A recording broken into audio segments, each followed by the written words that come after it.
Thank you. We have quorum. Thank you. And we have a commissioner who wishes to participate remotely. So, Mr. Stevens, you identify your location and the reason for your participation by electronic means.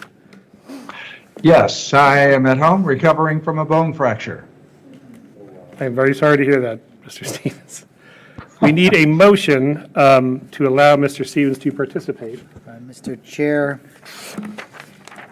I move that the Planning Commission approve electronic participation by Mr. Stevens in this meeting for the personal medical reasons just described pursuant to the Planning Commission's policy for remote participation in Planning Commission meetings that we adopted on March 15th of 2023. It's been moved. Do you have a second? Second. Second by Ms. Freelander. Mr. Train, will you call the roll, please?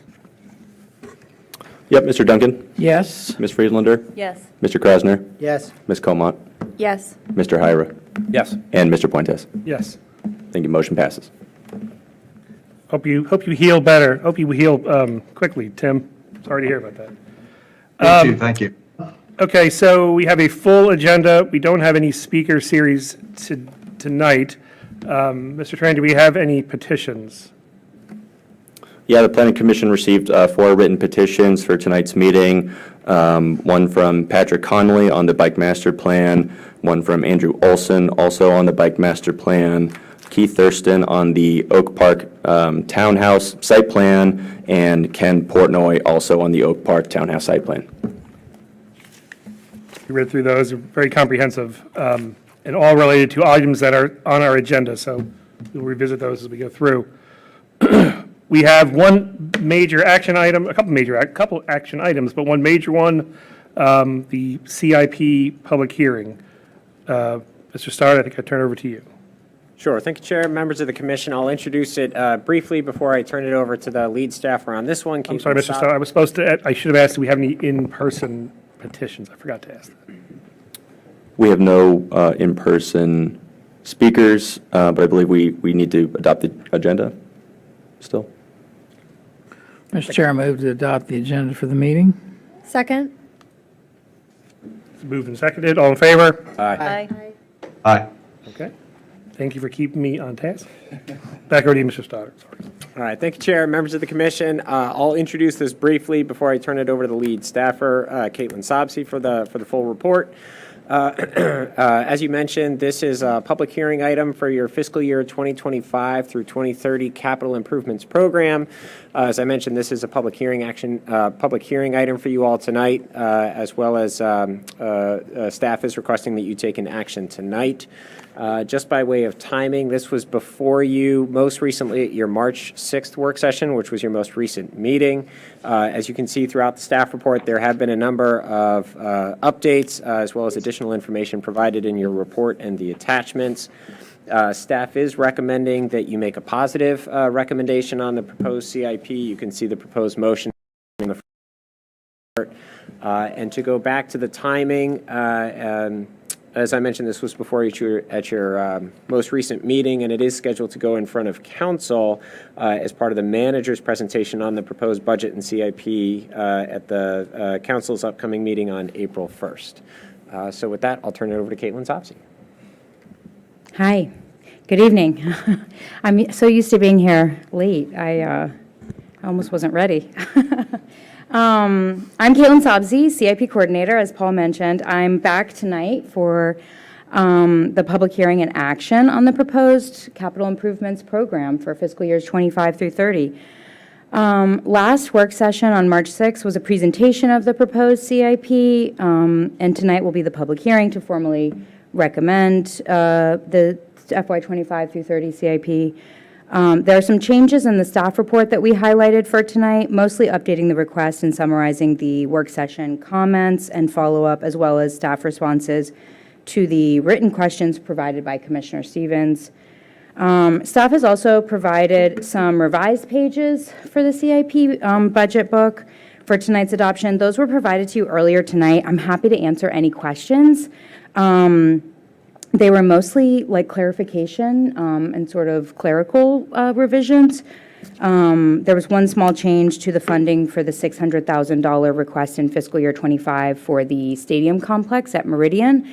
The change made was a change to the funding source from one local source to another, but that small change required us to update all of our funding charts. So the totals are the same, but the subtotals were tweaked a little bit. So it was kind of one small change that created a lot of paperwork. We also revised sections 1 and 2 of the CIP. In section 2, there was a typo that Mr. Stevens pointed out that we corrected. We also updated some charts, some policy compliance and funding charts, and removed some charts in section 1 that were just for redundancy issues. So again, I'm happy to answer any questions. The totals did all remain the same. We just had some minor revisions that we had to make. Getting started.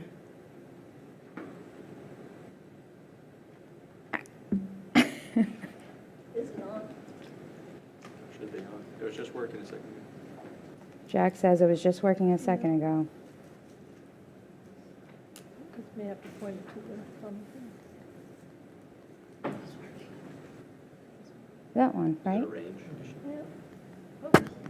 No, okay. We'll just go to the next slide. Thank you, Jack. Okay, just to recap, last meeting, we presented the 191 million six-year budget, and this slide shows us the big picture.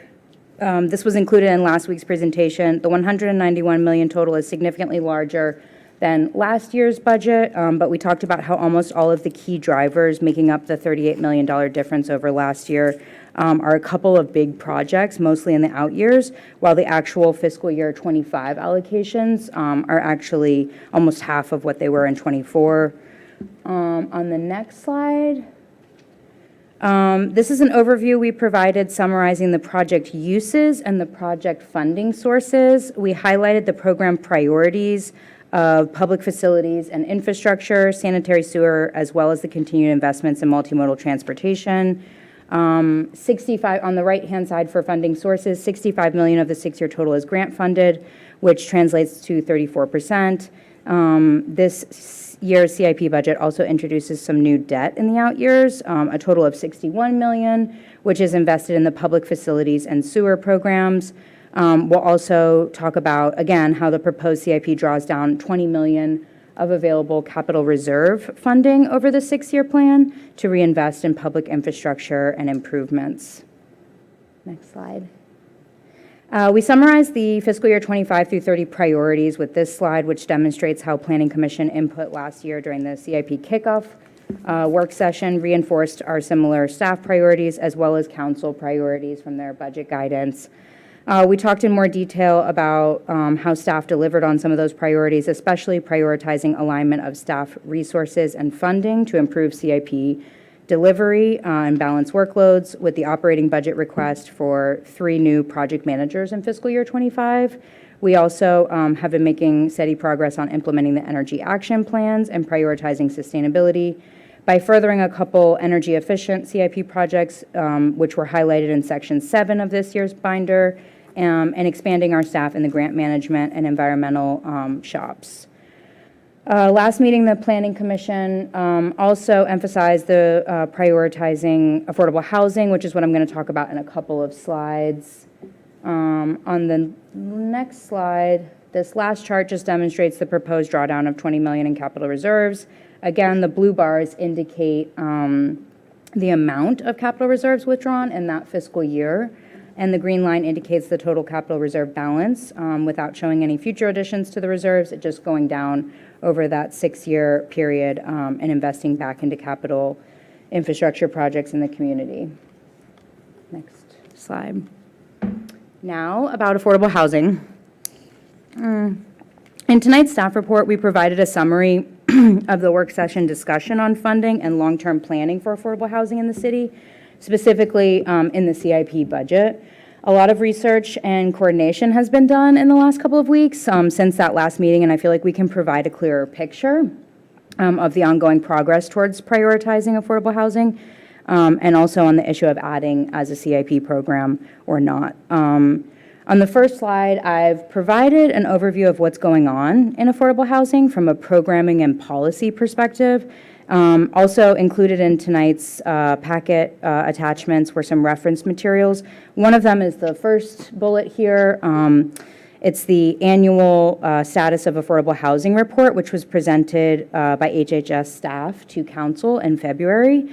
I've provided the reports for 2023, that one that was presented in February, and also the reports for 2021 and 2022, which was combined into one report, and then also 2020, just for reference. I've also noted here the comprehensive plan demographic chapter update, which I believe is targeted for June of 2024, and which the Planning Commission will play a key role in.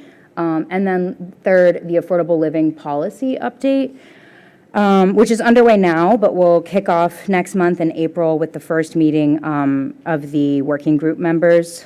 The affordable living policy will develop a strategic plan to inform affordable housing expansion and preservation in the city, and also align with council's strategic priorities, which has listed housing as a key priority and recommends the development of strategies that include preserving the fields and sunsetting ADUs, building new affordable housing and setting higher goals for future ADUs, allowing more diverse housing types, and strengthening opportunities for first-time home buyers to downsizers.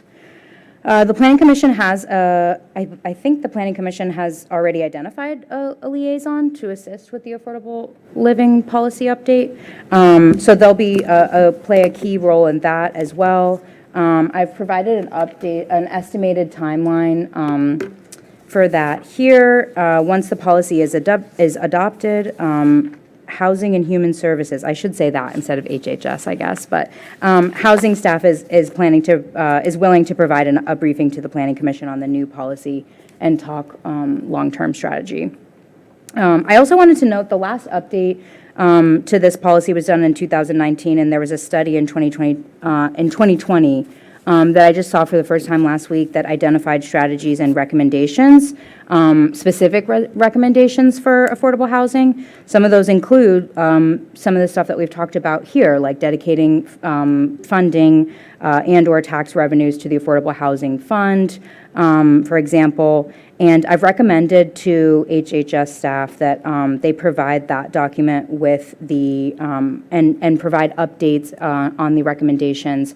I recommended a report card type of tracking document to show the progress that we've made, if, you know, the recommendations that we've already implemented or ones that we've made progress on with the kickoff of that working group for the policy update. On the next slide, I've provided a detailed overview of affordable housing from a funding perspective. I'm going to give you all an overview of the Affordable Housing Fund, similar to the way that I present the CIP. And this is sort of the same big picture that we usually look at. But this captures only the last 3 fiscal years. Due to the Affordable Housing Fund being in the operating budget and that not being presented until April 1st, I can't give any information on fiscal year 25 funding, but I did want to I wanted to use the historical data to sort of give a snapshot of where we are. The Affordable Housing Fund is a standalone fund in the operating budget, not dissimilar from the CIP in terms of funding. It's not an enterprise fund. It does rely on transfers from the general fund, but it also has grants similar to the CIP. The Affordable Housing Fund eligibility and funding uses are much broader than CIP, though, and in some ways, this fund is more flexible, I think, and like some of the concerns that I heard over the last couple of weeks, staff concerns, were that we don't want to restrict or limit the use of funding for affordable housing by putting it in the CIP because, for example, and I attached to tonight's staff report, one of the attachments was also called the Affordable Housing Fund Guidelines document, I believe. And that details all of the uses, the eligible uses, eligible applicants. The Affordable Housing Fund can award funds to nonprofits and for-profits, which the CIP can't. I already said that. It can also leverage grants, which are, a lot of those are shown here. It has several sources of grant funds now that include federal grant sources, including ARPA and other grant sources like the Amazon Reach grants. The total funding for fiscal years 22 through 24 is $11.9 million allocated to the Affordable Housing Fund. That breaks down to $820,000, that dark blue chunk which are transfers from the general fund into the Affordable Housing Fund, 9.2 million in grants, which include the Amazon Reach grants, and then also the HUD and home and CDBG grants, and then our 1.9 million in ARPA. ARPA is technically a grant source, but we usually separate that out when we're reporting it. I think that ARPA total might actually be 2.1 because I think there might have been some sort of budget allocation that just happened last week.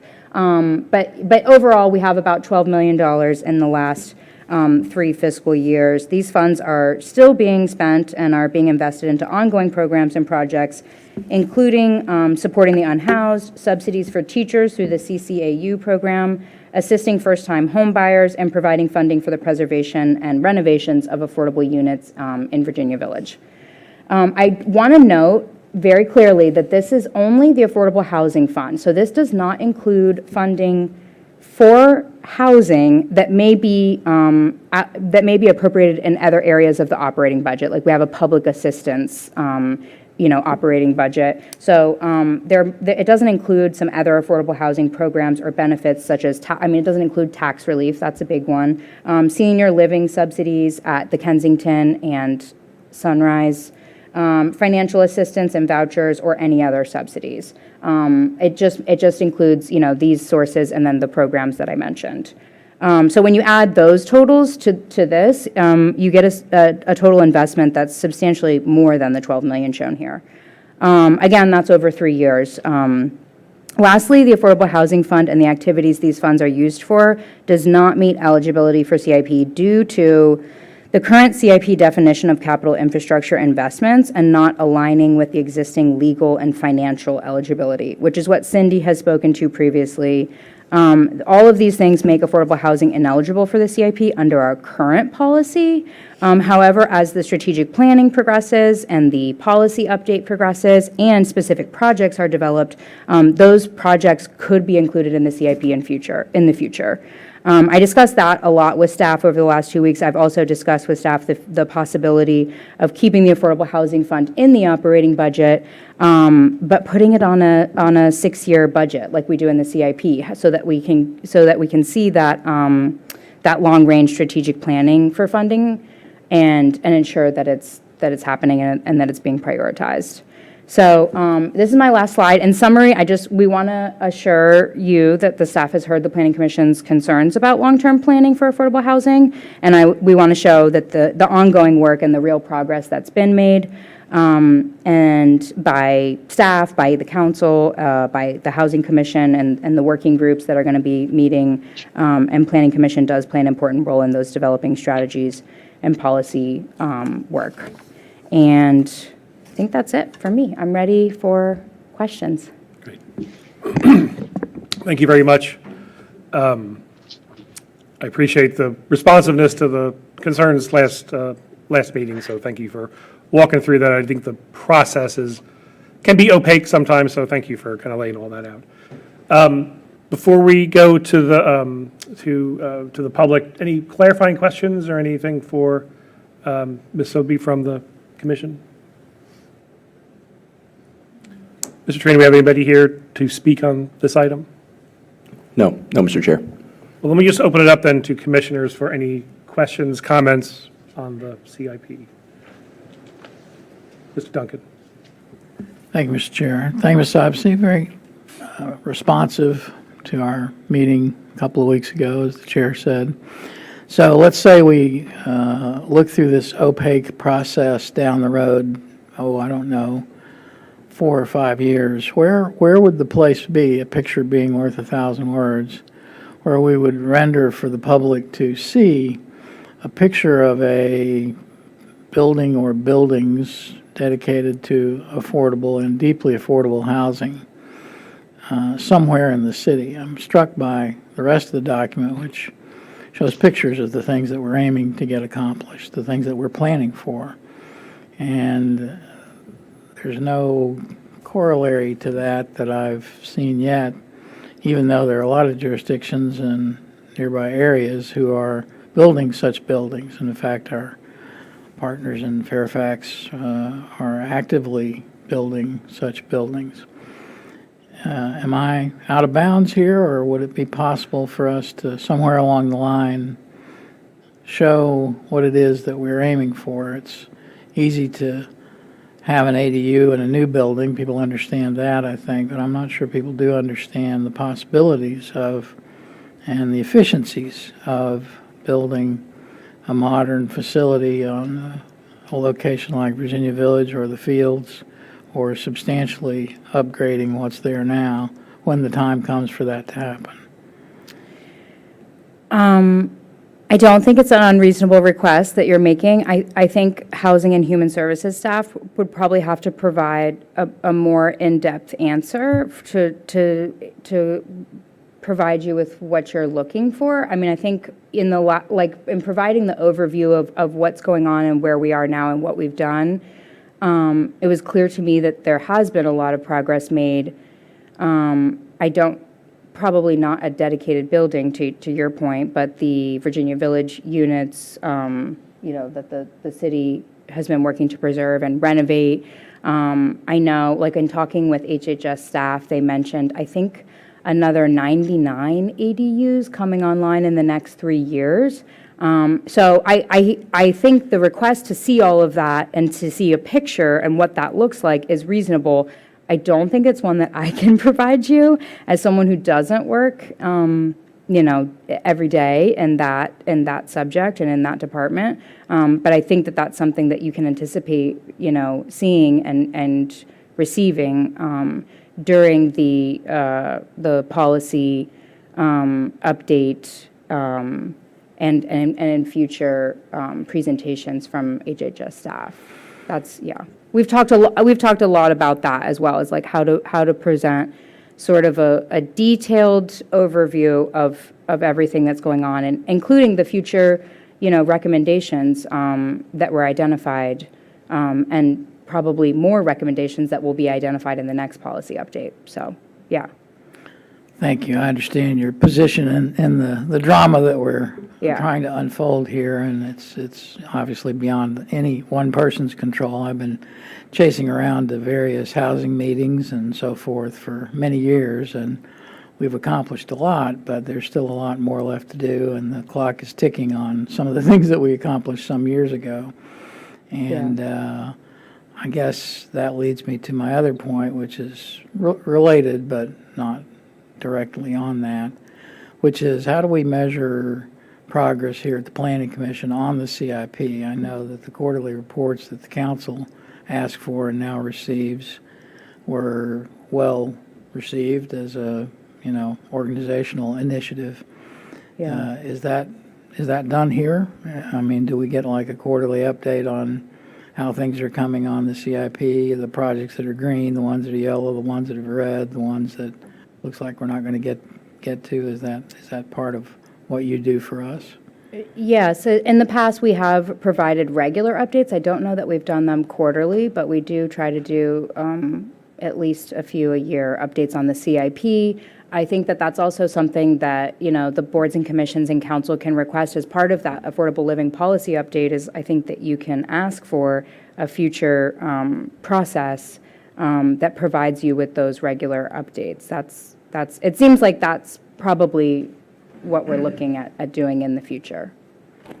Okay. I would just jump in. I Oh, appreciate there you are, Andy. both. I was going to ask you the Sorry, question. No, I mean, I'm just trying to kind of help out here. I mean, I appreciate both suggestions you've made. I think I understand kind of the visual point and how do you make what we're trying to achieve more kind of understandable for folks, right? And I think Caitlin's made some good progress on some of the numbers and things. I think this week it was helpful even for me.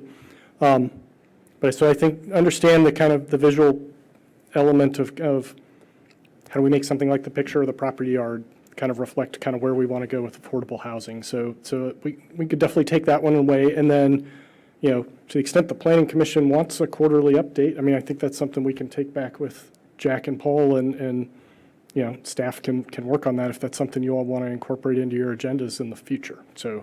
Okay, thank you. so- Well, I'd be interested in what my colleagues think about that. There's just so much. I mean, for the little city, we're doing a whole lot of stuff, and a quarter seems to go by very quickly, and before you know it, it's next year, and here we are with a big notebook in front of us, and it's time to pass the CIP again. So slowing the game down a little bit by having those quarterly reports is, I think, useful to keep everybody on task and informed and encouraged by progress where there is progress.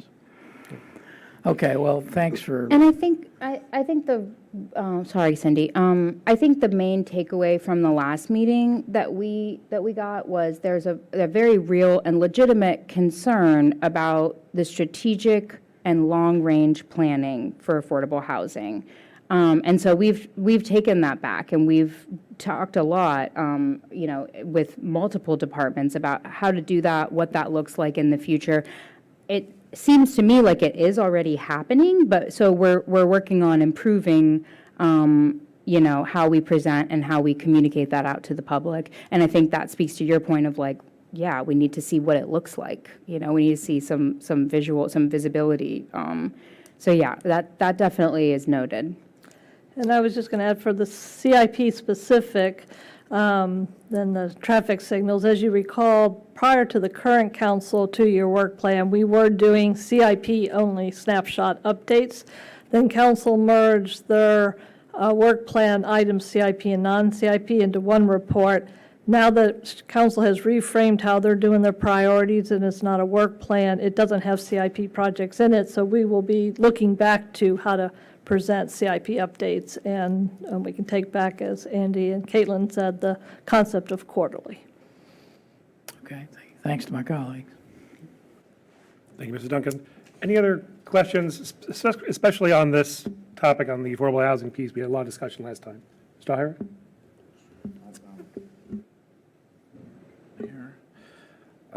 Caitlin, let me just say thank you so much for presenting all of this material on our affordable housing. I know we're doing a good amount in the city.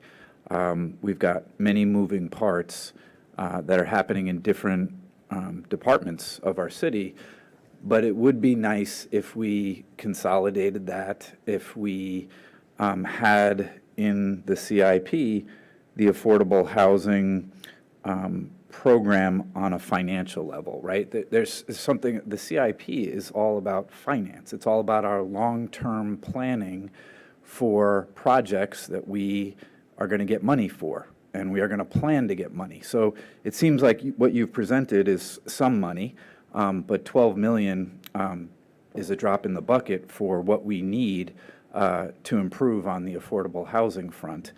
So for me, it's sort of like, yes, things are happening, and I'm glad you presented all the things that are happening, and I know a lot of people are working hard to make that happen, but we do need to do more. And so I would hope that we can work with council and staff to move some of our affordable housing financial long-term planning into the CIP. My main point that I want to make tonight is that in the staff report, and I can just read it, but you did sort of reference it, and in the staff report on line 23, it said, staff recognizes the need for and the importance of long-term planning and prioritization of affordable housing, but these priorities do not align with the existing legal and financial eligibility and definitions for capital infrastructure and improvements.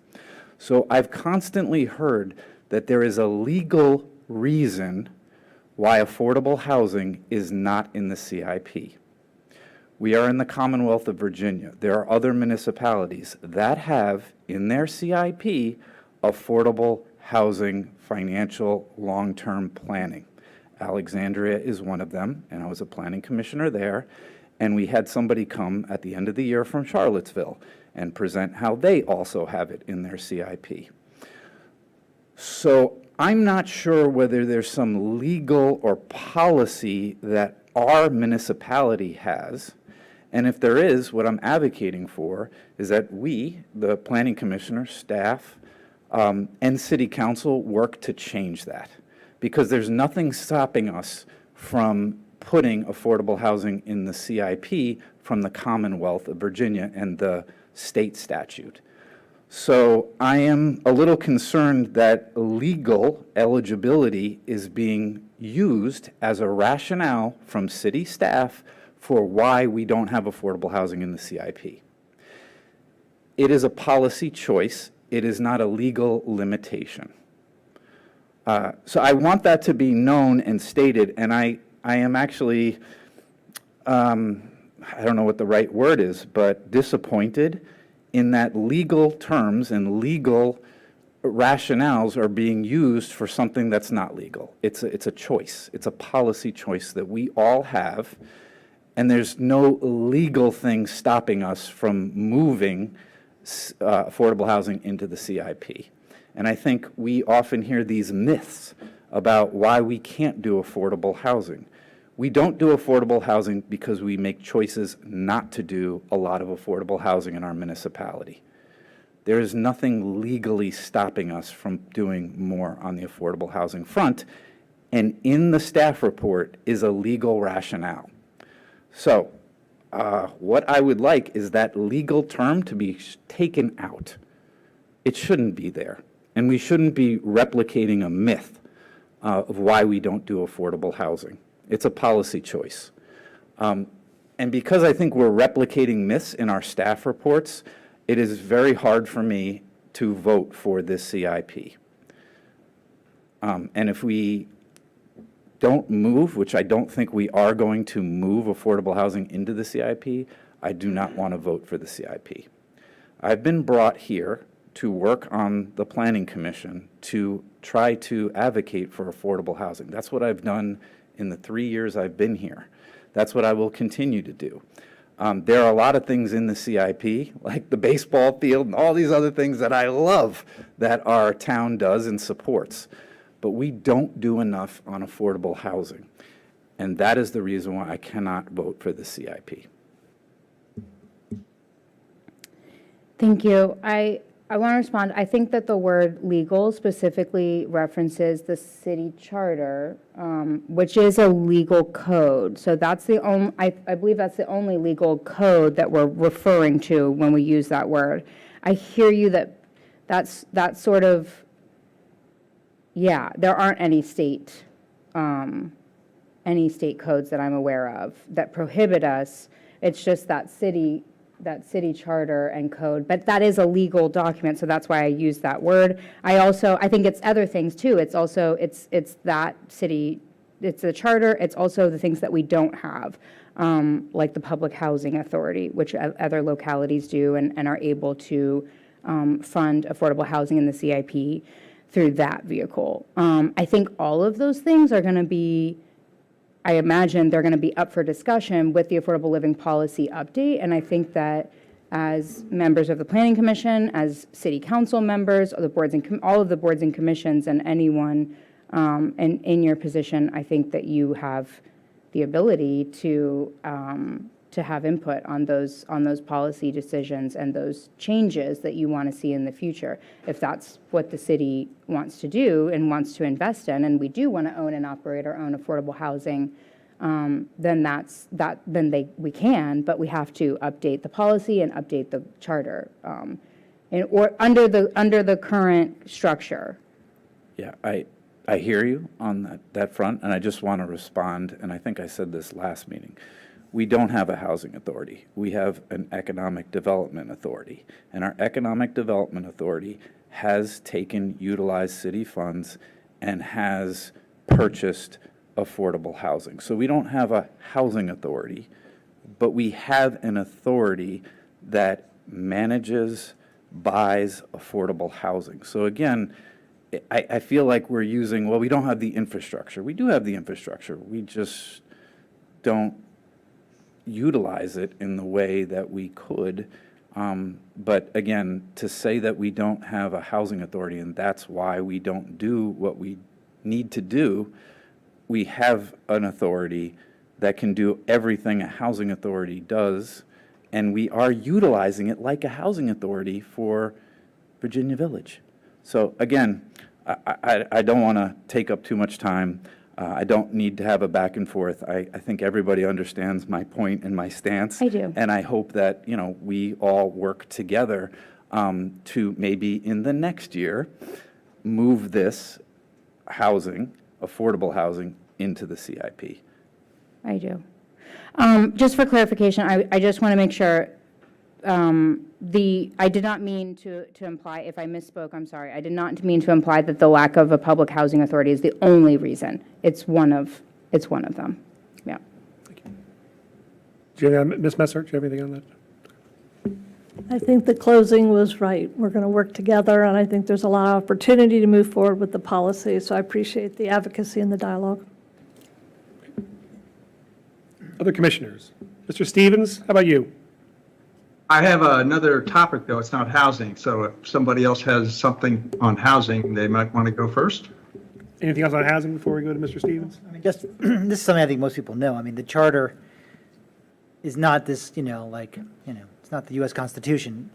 To amend the charter, we just got to call Delegate Simon or Delegate Salim and ask them to put a bill and, on the floor of the General Assembly that changes it. I doubt that most of our, as long as the city supported it, I don't think there'd be much problem. So it has to be done. It's got to be done during the General Assembly session, which just concluded for this year. But, so again, it's maybe technically true, just so everyone understands who's listening, what the charter is. It's not some document that requires, the bar to change it is not that high. It is a hurdle that needs to be cleared, but it can be done. When we lobby in Richmond for all kinds of things. This would be one of them, to please, update our charter to allow us to do this. So, just so folks know what's involved in updating the city charter. Thank you. Mr. Stevens? Yeah, I just had a comment and a request regarding rooftop solar. Those projects are indicated in the Section 3 as being unfunded. It's a green highlighted section.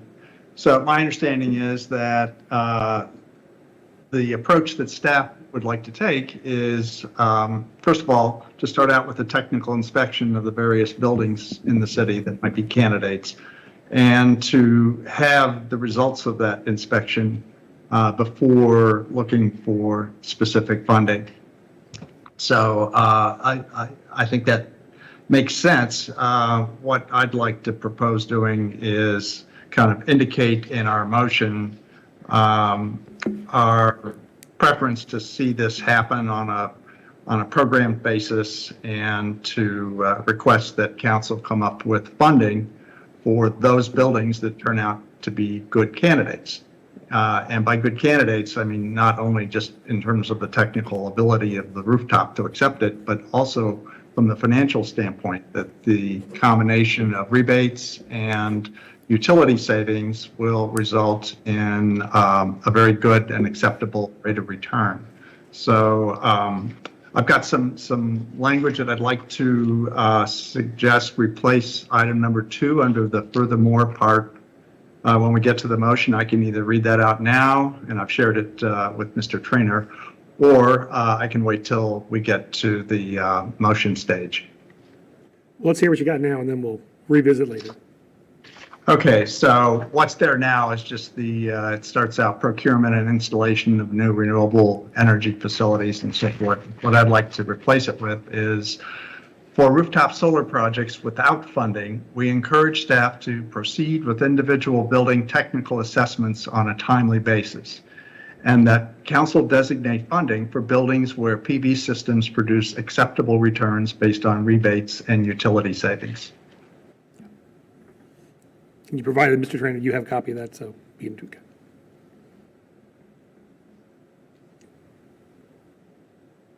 Okay. Anything else on your end, Mr. Stevens? That's it. I think I'm okay with the bulk of the rest of the CIP. Other comments?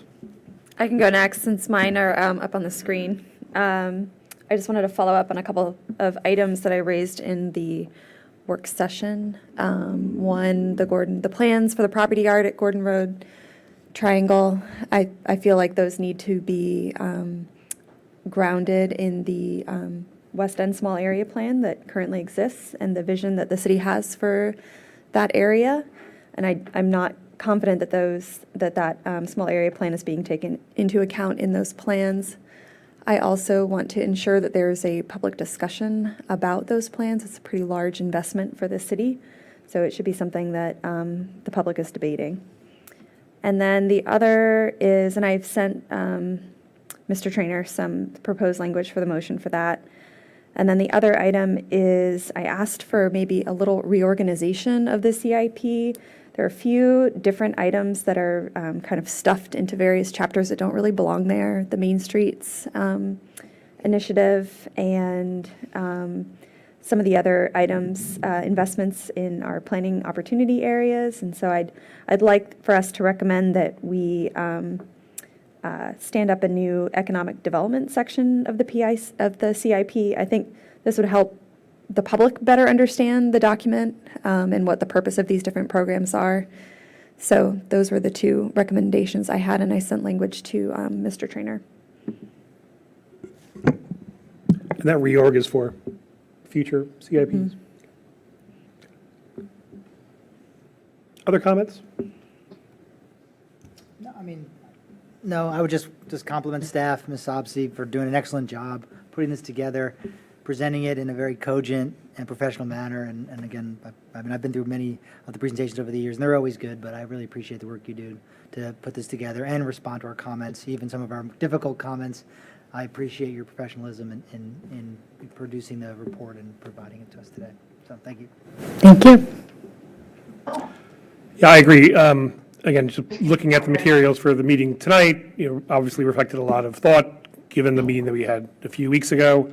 You've heard loud and clear, especially the priorities around housing, and so I know this body would look forward to working with the city staff on how we can address those issues in the future, not just the process, the legal issues, the charter issues we talked about, but the prioritization of staff. This is something we've talked about a lot up here, so again, I do appreciate city staff being responsive and laying all that out for us. Other comments then from the commissioners before we move to a motion? Okay. I will entertain a motion on the FY25 CIP.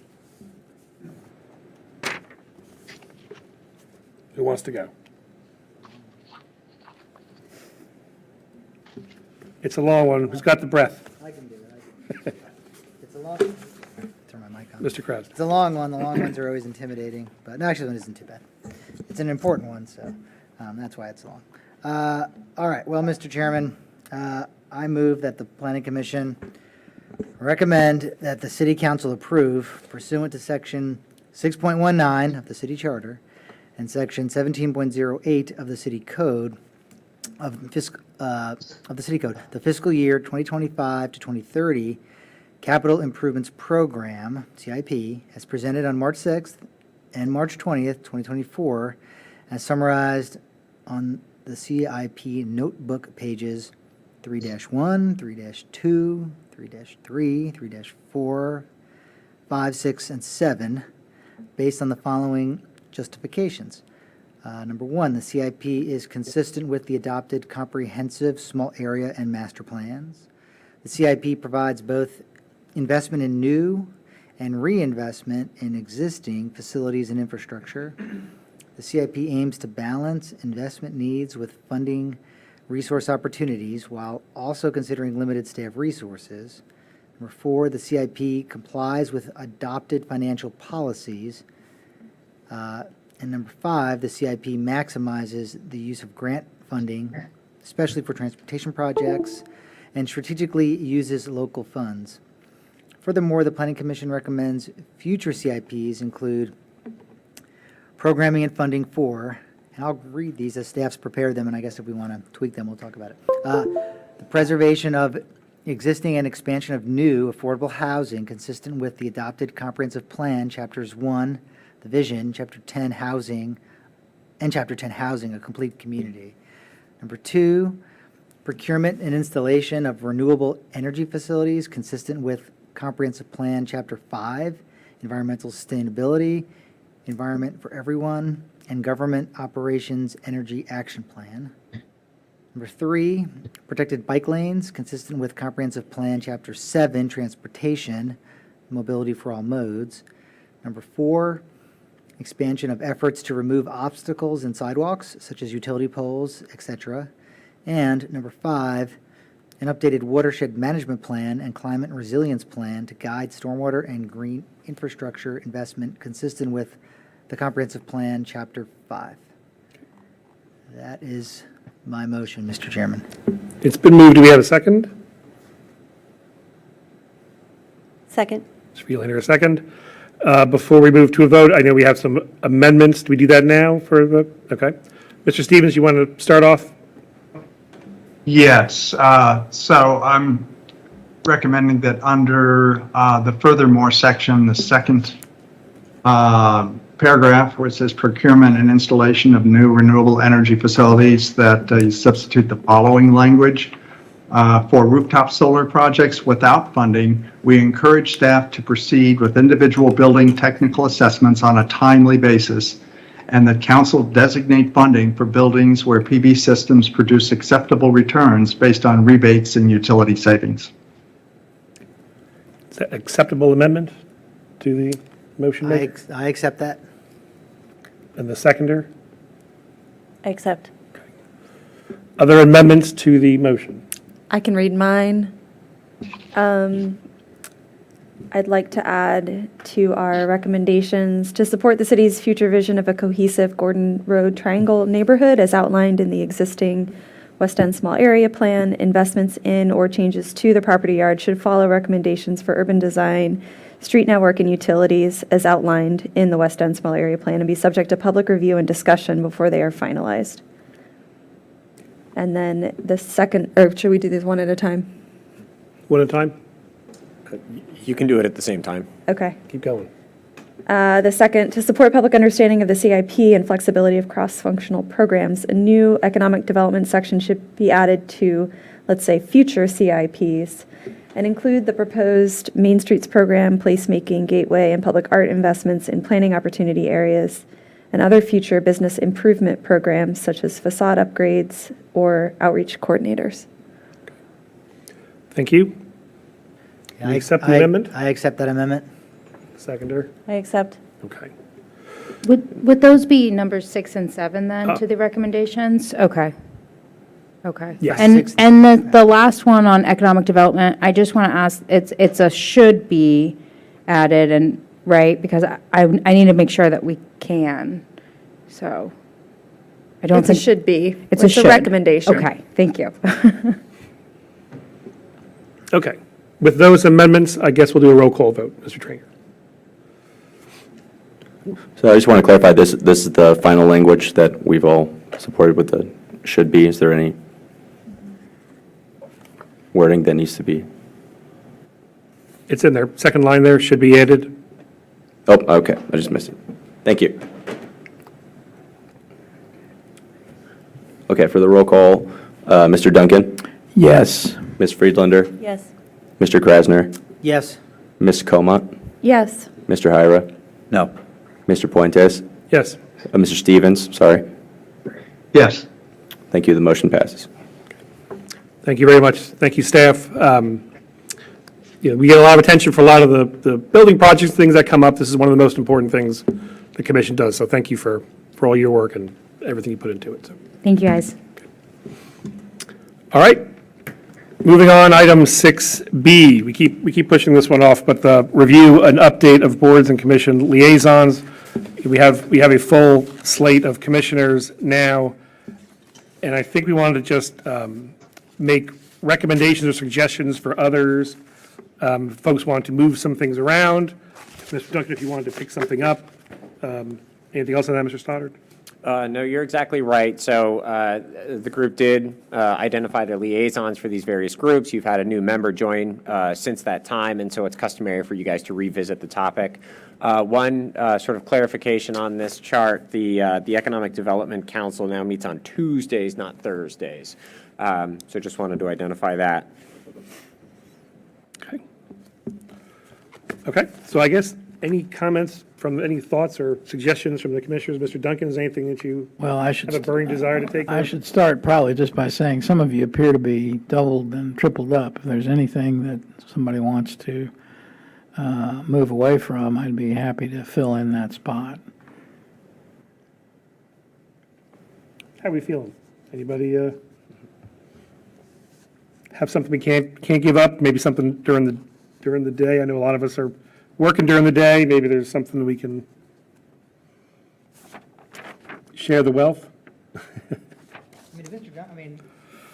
I'm already kind of just like a backup because, again, my work schedule's tough for me to make, so I'm the backup. I mean, it's virtual, so I can sometimes I do listen in to the Economic Development Council on Thursday mornings, but because I know Mr. Duncan used to attend those himself anyway, and he's probably pretty well better, probably better than me at providing, some input on that. So if you wanted to be the backup for Mr. Stevens on that, that's not too heavy of a lift. Since you may be already tuning into those anyway, so. That was the EDC. Yeah, I do try to go to them or tune into them, and I Right. hate to take the fun away. I mean, it doesn't mean I can't listen in, it just means you'd be our That's official right. backup. Yeah, Same's true for me. So, and I do like to listen in, actually. Sometimes you get I learn a lot of those things. I hear the latest on what's going on, on the business front. That was always our objective. We were trying to break news with every meeting. There you go. I mean, I think the news press would, be really upset if you canceled those meetings because that's where they get all their stories. So. But yeah, so I mean, since I know you those were your meetings, and might as well keep it.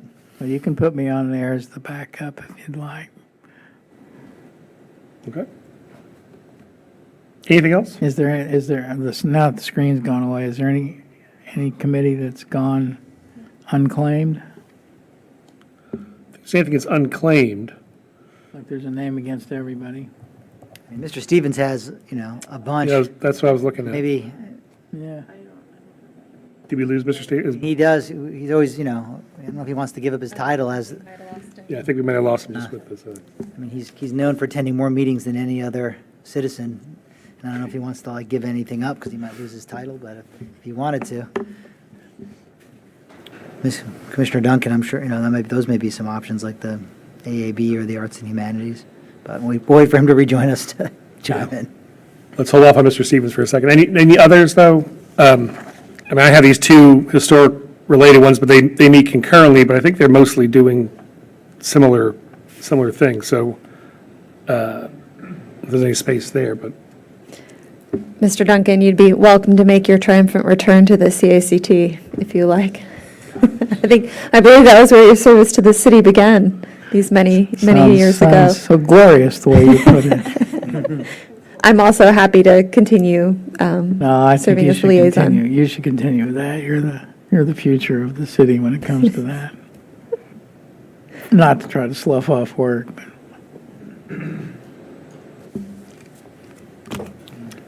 any others? Let's wait for Mr. Stevens here just for a second. but Sorry, the tablet decided it needed to do a mandatory Sure. update right in the middle of our meeting. These are the realities we're all facing, I think, now. Do you all want to jump to your minutes and then come back to the liaisons? Listen, I have one question before we start. So there was the Affordable Living Working Group there's staff that's assigned, or there's commissioners that are assigned to that. Should that be on this list? Do we normally do that, or? The ad hoc committees, we don't always add, but we certainly can add it to the list just to sort of mark its importance and keep track of it. Just in terms of figuring out commitments and, where the obligations are. Things like that. Yeah, I think that's a good idea. and Andrea is the designate for that, right? Derek is the designate for the Affordable Living Policy Work Group, and then I'm his backup, and then I'm the designate for the Affordable Housing Fund Work Group. I think there are two work groups, That's the one I was thinking about. and then you're my backup for Right, that. okay. That one did start, yeah. We've had 2 meetings. Oh, my God. Okay. Typographical, it is the Economic Development Committee of the council, not council. Jack? This is what happened when Sophie leaves.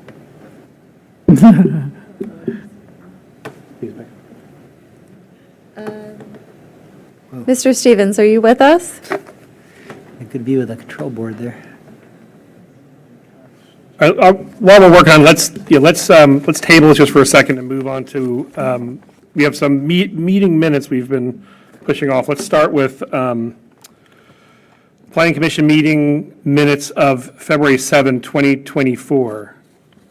Any commissioner comments on that? Or is that ready to be approved? I move we approve the minutes from February 7th, 2024. Second. Moved and seconded, all in favor? Aye. Opposed? Okay, item 6D, Planning Commission meeting minutes of February 21st, 2024. Any questions, comments? Or move to approve? I'll move that we approve the minutes of, the date right, February 21st, 2024. Moved by Mr. Second. Krasner, Second. second by Ms. Coleman, all in favor? Aye. Opposed? Mr. Chair, I'm back on now. Thank you, Mr. Stevens. We're on item 6E real quick for Planning Commission meeting minutes of March 6th, 2024. Any questions or comments on those? I actually have some, Mr. Chair. Let's go. So on lines 92 and 93, I wanted to make sure that it says, Ms. Friedlander noted the significance of the frontage along Maple Avenue with its view from Broad Street. And I wanted to make sure that it included to break up the volume and massing and to allow prominence for pedestrian entry to accentuate the pedestrian experience from West Broad.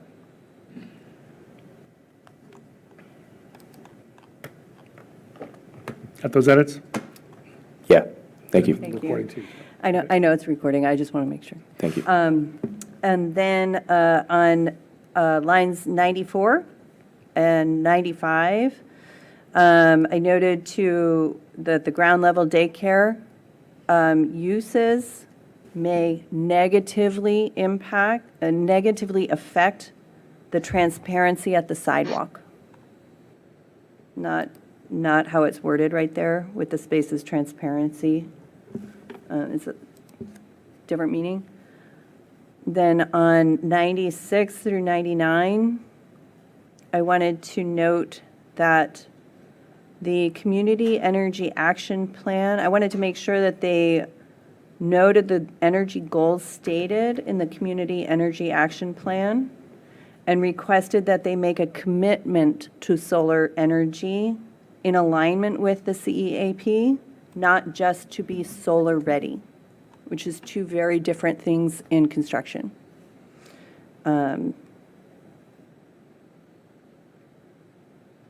And then the rest of that sentence that is there is number 4, that the residential unit ventilation be through the building roof or through louvered grills that are integrated with the building facade module. Staff can capture those edits. I remember that edit. I've been seeing those all over the place now that you mentioned I it. know, they're everywhere. Any other comments on the minutes from March 6th? All right, we have a motion? Move to approve the minutes of the meeting March 6, 2024, By Mr. Duncan, As noted. as revised. Thank you. Sorry. as revised. Second. Second by Ms. Freelander, all in favor? Aye. Aye. Aye. Opposed? Mr. Stevens, I'm sorry, when you were offline, I wanted to ask if you had any comments on the minutes for the meetings on February 7th or February 21st. I did not, and I approve. Okay, thank you very much. You usually read those so diligently, I thought you might have had some comments, though. All right, then let's jump back then to item 6B, reviewing the boards and commission liaisons. We've had a couple of suggestions replacing Mr. Krasner as a backup for the EDC with Mr. Duncan. Mr. Stevens, you seem always oversubscribed. To us, you're oversubscribed. To you, maybe it's not. But wondering if you have any liaison activities that you wouldn't mind offloading for Mr. Duncan. Well, if Mr. Duncan has interest in any of them, I'm sure I would be very happy to accommodate. I think you're doing a great job, Tim. Great job. The only one I'm looking at is the one that starts at 9:30 in the morning, which is the opposite of before my bedtime, so. No, seriously, if there is something there, Mr. Duncan, that you would like to jump in and be part of, I'd be only too happy to allow for that. Well, back up to me onto the EDC, and we're going to add the ad hoc groups, of which I'm a backup on at least one of those, I think. That's enough. Very good.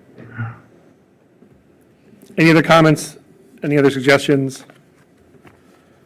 Okay. Do we need any motion on that? We just, nope, we just move on. Okay. All right, moving into the work session items then, item 7A, the Oak Park Townhomes Site Plan. Mr. Stoddard. All right, thank you, Mr. Chair. Members of the commission, congratulations on being ahead of your schedule. So I want to introduce this item briefly before turning it over to our case planner, Henry Zhang. This is your first work session on this item. This is a project proposal called Oak Park. There are actually two items that would be before you. First is a site plan application. The other is a subdivision application. They're both required in order for the project to proceed. As I mentioned, this is your first work session on this item. And this is the city's first application under the recently amended T-zone ordinance. As described in the request, the project summary is to tear down the existing buildings on the site and to construct 12 new townhomes on the site. It's at the corner of Park and Oak Streets.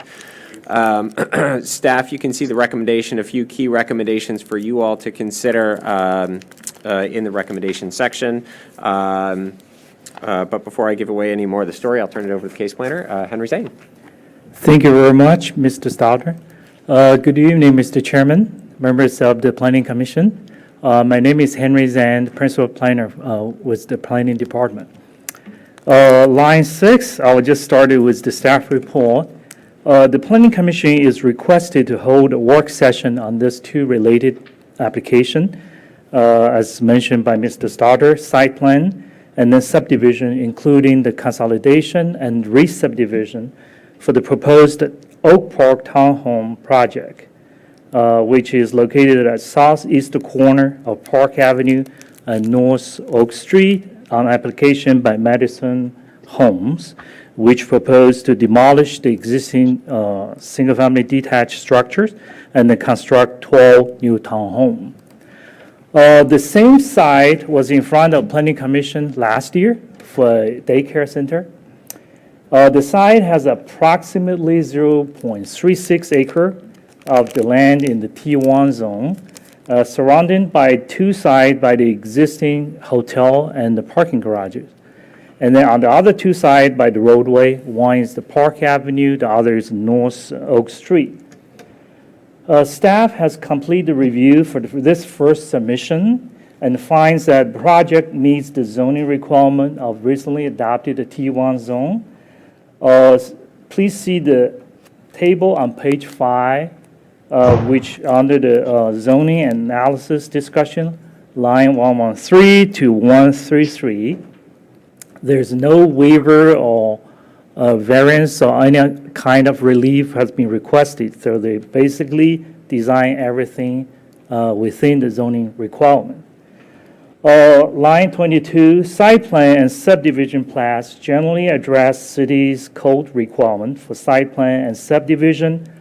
Discussion provided on line 135 to 161 under the title Site Plan and Subdivision Analysis. This proposed development generally aligns with the city's comprehensive plan, the applicable small area plan and design standards. Basically, discussion provided on lines 163 to 315. As Mr. Stoddard mentioned, staff also identified 4 key issues for the Planning Commission to review. Issue number 1, basically various civil labeling and dimensions should be provided. Examples such as setback of the proposed transformer from the property line, length of the proposed alley, showing the turning movement from the eastmost garages, and things like that nature. It's very minor and technical. Issue number 2 is basically townhome design, the facade, especially along the Park Avenue. The submitted elevations show limited visual variation on each unit facade. Basically, especially along the Park Avenue and Oak Street frontage. Basically, there are 2 front facades are repeated for all the units. And the project reads as one large building instead of the individual townhomes. So that's one of the things staff noticed. And then recommend the applicant explore different design options, such as using different like door surrounds to make a unique entrance, especially along the Parks Avenue and also the two side entrance fronting on Oak Street. And also, we suggested other options for personalizing front yard, including potential seating and the gardening/landscaping. Issue number 3, staff requests that the applicant provide any signage materials that will be used to identify the development, all the individual units, such as monumental signs, wayfinding signs, or addressing on each individual units. Issue number 4, basically is about the safety and attractiveness of the pedestrian path, which will provide the direct access for the rear road of the units, which are lots 7 and 12. Basically, that pedestrian path is basically isolated and hidden between the second row of townhouses and the parking garage of the hotel. The applicant already explored some of the SEPTAC principles, such as natural surveillance and territory reinforcement, has been used by providing a gateway trellis that marks the transition of the public space from the public space, to semi-public space. Basically, staff also recommend use more like landscaping, but using shade tree with a minimum trunk height of 8 feet, or avoid using any shrubbery taller than 3 feet, along with additional lighting and this clear signage that will further strengthen SEPTA principle to provide, to make this path attractive and safe.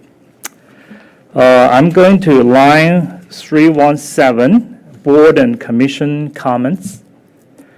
AAB reviewed this application at their regular meeting on March 13, and basically supports and recommend this site plan application and also the subdivision application to Planning Commission with 4 suggested improvements.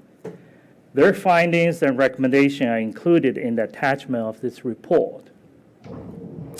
Lastly, timing on line 323. This submission 1.0 was received on February 2nd. DRC staff review finished on February 26th. Mentioned previously, AAB review on March 13, and the Urban Forest Commission reviewed this case tonight, and then along with this first work session. Assuming the resubmission, which is 2.0, will be on all before April 3rd, 2024, this site plan and subdivision application is tentatively scheduled for a public hearing and the final Planning Commission consideration on regular meeting on May 1st. This concludes the staff presentation. Thank you very much. Thank you very much, Mr. Zhang. Before we hear from the applicant, any clarifying questions from the commissioners for city staff? Want to hear from the applicant? Okay.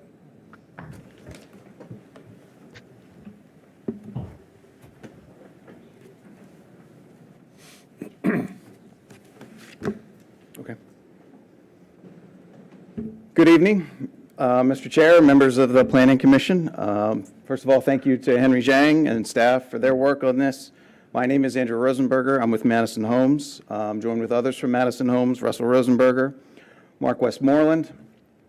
Also joined by our project architect, Steve Kolinsky from the Kolinsky Group Architects, and Karen White from Walter L. Phillips, who's our project civil engineer.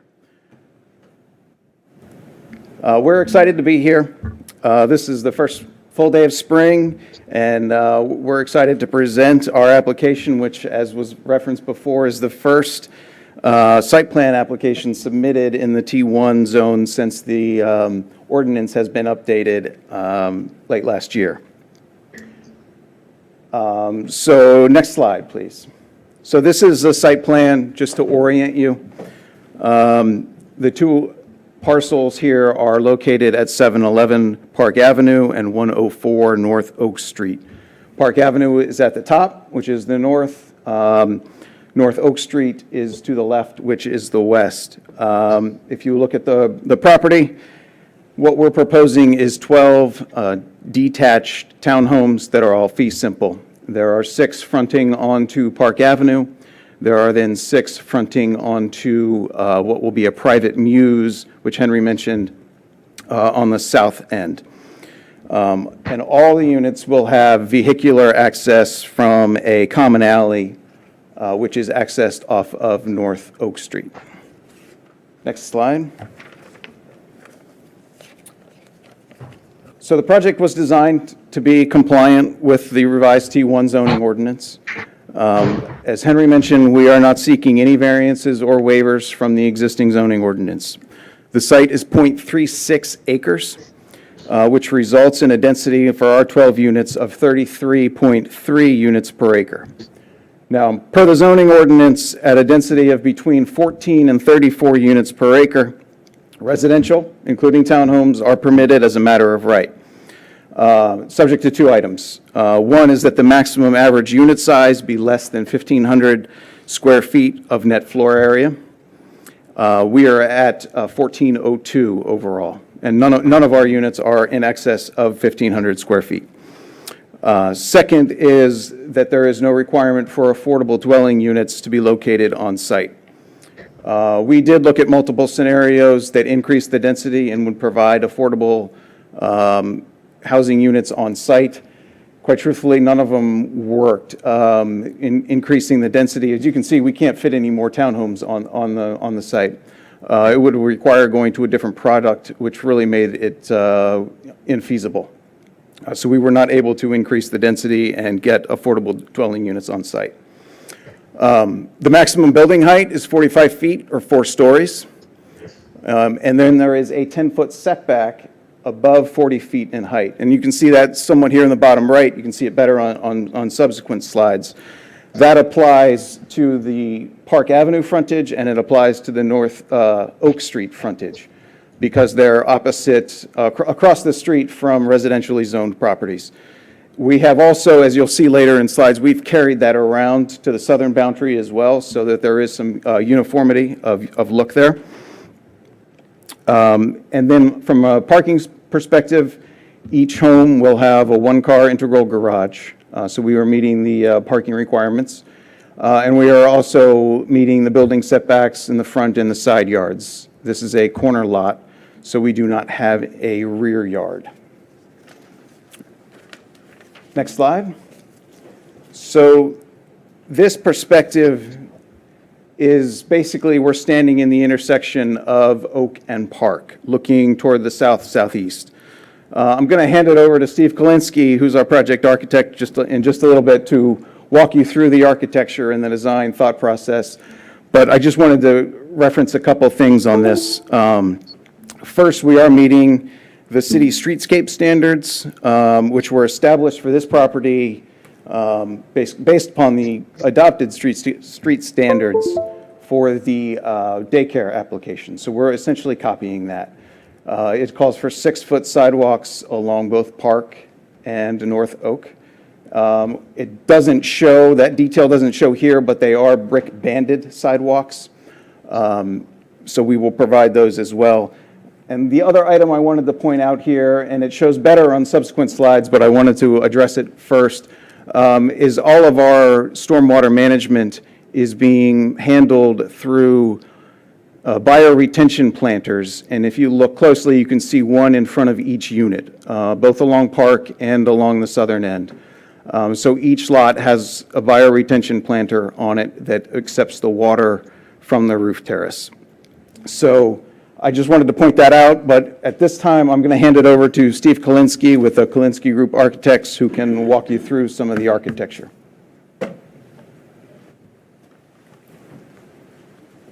Thank you, Ed. Oh, gotcha. Okay. Well, Mr. Chairman, members of the board, thank you for having us tonight. As architects for this project, we were given a unique opportunity to design something new for the transitional zone. Our design was predicated on the standards that were set forth in the T1 zone, items like the street-facing doors, brick facades. Let's see if I... Try pointing it over here. Does it work over There here? we go. My kids usually operate these things for me. Yeah, hopefully it might be a range issue, but I'll just Okay. All right. Well, advance for you. Yeah. all right. So those height transitions, particularly from the commercial down to the residential settings, the smaller unit size, all those things predicated our design and shaped what we were going to do. But we also looked at it as from a viewpoint as an architect. How do we design nice houses? How do we design a nice product? Something that's market ready and something that people desire to be in. So the siting of these homes allowed us to internalize all the necessary functions and utilities and gave us the opportunity to ring the streets with house fronts, which will activate the street. Having that visual access to and from the homes, plus the coming and going of residents, will make this corner more pedestrian friendly and pleasant. Maybe back it up one or two. A couple. Okay, well, there you go. It's a design that respects traditional townhome massing and scale, yet is slightly more modern in its appearance to achieve that transition from the larger scale brick, stone, and stucco architecture along Broad to our residential neighbors across on Park Avenue who have a mixture of siding and brick on their homes. Our three-story height along Park Avenue and North Oak Street presents a residential scale street wall that's appropriate to the city. The fourth floor of the units are held back in deference to the height transition and the zone requirements.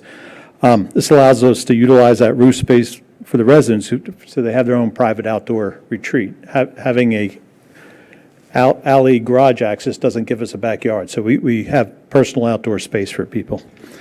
Our materiality is a mixture of these of three types of brick and portions of channel siding. The colors of the brick and siding are complementary. And maybe if we can go to the brick, there we go. So the colors of the brick and siding are complementary. Each brick type has a color matching mortar, and that gives us a more transitional look. And the dark bronze windows will help offset the cream color siding and the three different colors of brick and goes well with them. You also have some metal elements, dark metal elements, as you see up there, that helps in our transitional look.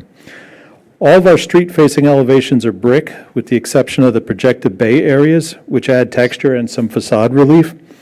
We've wrapped the sides and backs of the end units with brick. The ones on Oak Street, we've wrapped the front side and back with brick. The ones that are backing up, if you could back up, and maybe one more. Here we go. So the one that faces the parking garage, we still turn the corner and carry the brick back so it has that texture as you approach it along Park Avenue. If we could go to perhaps one more. Is there another? Is there one with it? One showing the backs of the units? And yeah, down the alleys. One. There we go. So what's not abundantly clear here, but below the balconies that are along the back of the units, all along that first level in the alley, we have brick on the townhouses, and that's really going to help from the pedestrian scale of it. And then when we go to the Muse area, which is the path to the right on Oak Street, which takes you to the front of the interior units, we're carrying the same brick and the same material qualities down on that side. We're not trying to dumb it down or cheapen it in any way. We're trying to make everybody have a high quality house. So the fronts of the homes along the streets and the Muse have a rhythm of projected bays and windows and brick detailing to break down the scale of the project from a pedestrian experience level. The doors have awnings, and the bioretention filters act as planters, which also kind of prevents or presents a variation and horizontal differentiation along the facades of the townhomes to help go with it. We've tried to create a rhythm on the front of the townhomes so that it didn't read as a singular building, but didn't want it to be so disconcerting and scattered that there are some regular elements to it, and that rhythm, I think, really helps make this work. So, and as you're aware, we did present last week to the AAB and had a generally positive response. So, with that, I'm willing to hand the mic back. Great. Thank you. Thank you. One more. Perfect. Thank you. So this view right here is of the private mews on the south end of the property. If the main image just to the right of that, so kind of off the image, off the page, is the garage for the Hilton Garden Inn. And it's also in the distance straight ahead. And so that garage is 10 feet off the property line. It is 20 feet from the face of our brick. Currently, there is a pretty substantial landscaping buffer on the hotel property, but that buffers our property. We have no intention of actually interfering with any of that landscaping. But this is a unique area, and we've been very focused on making it attractive and making it safe. Henry had pointed this out in his comments. First, just to touch on what we've done in this area. First, what we did is raise the grade. So we're actually on top of a retaining wall, which will more or less coincide with the property line on the south and on the east side. And so we raised it approximately 4 feet. And so that will add light. It serves to open up that area quite a bit. The other items that we're doing, which are showing in some of these images on the right-hand side, as you kind of transition from the public sidewalk to this private mews, there will be, this is an example of what could be, some sort of signage and monumentation that would delineate the public from the private, as well as provide some signage in terms of addresses, for example. We would also provide low-level path lighting in the form of bollards, such as shown here in the middle image on the right. That would illuminate the entire path, and that would be separately controlled, so residents, for example, couldn't turn that off. And the other item on top of the retaining wall, so running more or less along the property line, is a metal rail fence, which would create a physical but not a visual barrier between the mews and the garage. Next slide. So this is a close-up of an image that you had seen earlier. You can see the brick returning along the side. You can also see a closer-up of the bioretention facilities here in front of each unit. The other item I wanted to point out here is if you look on the side of the unit, so going back, there's a small shed. And that shed is designed to house the electric meters for the entire building. There's one shed on this building. There's planned to be another shed on the other building behind. We're still working with Dominion on that. Dominion's not always the easiest group to work with. But so we haven't finalized that plan, but it's our intent that we house all the meters here. And what that does is gets them out of the alley. And so it enables us to declutter the alley quite a bit and present a much more attractive alley. Next page. This is our site plan. I'm not going to get into all of the details here. We have it if it's available for questions. You can see in our alley, there's a number of utilities running. It's pretty busy in there. It's all underground. There's all easements in there too. We've also focused quite a bit on this alley and how to make it look less like an alley and a more attractive space. I mentioned the electric meters and what we're trying to do with those. This project will be all electric, so we will not have gas serving any of the units. So from an alley standpoint, that means that there won't be any gas meters, so further decluttering that. And since we do have flat roof townhomes, all of our HVAC compressors, which are typically on the ground in townhomes, or at least in pitched roof townhomes, they would be up on the roof and screened up there. So the alley would really be as attractive as an alley can be. There wouldn't be the cluttering. We're hoping to avoid all the cluttering of the meters. There will be some greenery, low-level greenery in there. And with that, next slide, the whole team's here. We're happy to answer any questions, listen to any comments that you have. Wonderful. Thank you very much for the presentation. Thank you to the applicant and to staff. Before I go to the commissioners, Mr. Trainor, we had some written comments you summarized earlier. Do we have anybody here who is here to speak on this item? No, Mr. Chair. All right. We turn over to the commissioners for any questions, comments, reactions. I could start off. All right, Mr. Krasner. Well, I mean, yeah, I guess it's our first T-zone project. I mean, I know when we went through the T-zone process, I think, I'm far from being clairvoyant, but I think I said if we allow townhouses, we're going to get townhouses. We're getting townhouses, which is fine. And I mean, in some ways, from a use perspective, I think townhouses actually are a transition from the single-family detached to the multifamily and the hotel and the other things that are around it. But I guess, it's a difficult site. So, I will say, that obviously anything that would go here, it's because it's hemmed in by a garage. Luckily, it's only a, kind of a one-story garage, but that's with parking on the roof on two sides. Anything that goes in here, there's going to be a challenge. So I guess my biggest concern, and you mentioned that, was the way you've lined it, where I don't know, something about it almost seems like those units on the south are like backwards. I don't know, something about it to me just strikes me as it's just an unusual arrangement. The way those are designed facing the garage. I mean, and it's a tough site. It's tight, so I don't know if you considered, fronting. And again, it probably would affect the density, but I mean, fronting some more of the units on Oak, and having like the areas closest to the garage be right for an alleyway, for the cars and for other things. I mean, there are different ways that it can be done. I mean, on these little sites. I mean, I was trying to think of there's nothing in the city quite like that. We do have just a few blocks further up on Park, where we kind of have the two rows. I don't even know what the name of that community is. It's like a Pennsylvania, like between Pennsylvania and Virginia on the Falls south Church side.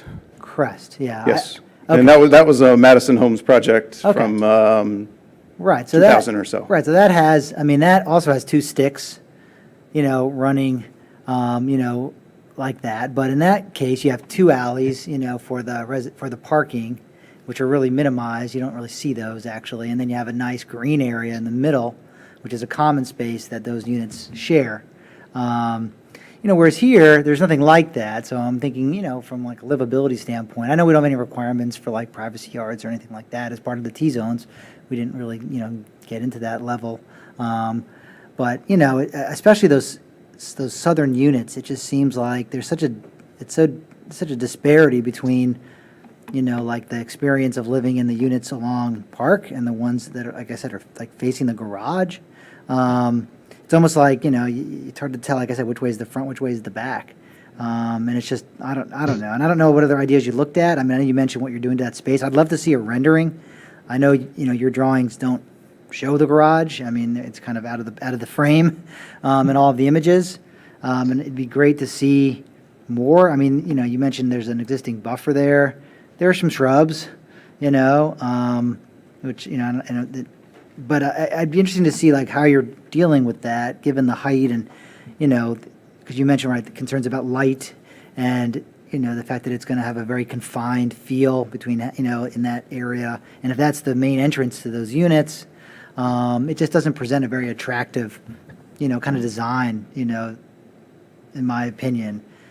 And I feel like those are obviously the less desirable units, but and every community has that, like lots that are a little more desirable, lots that are a little less. But those are just so significantly less. I guess you'd have to price them accordingly. But it just seems like I don't know. I don't know if you looked at ways to minimize the units fronting on the garage. I mean, something's going to have to back to it because it's there. You can't get avoid that. The site is constrained, but I don't know. So that's a question. Did you look at options that did not have units fronting on the garage? We did. For example, we looked at potentially, in our initial stages, having those front onto the alley. So they would have a garage door and a front door on the alley.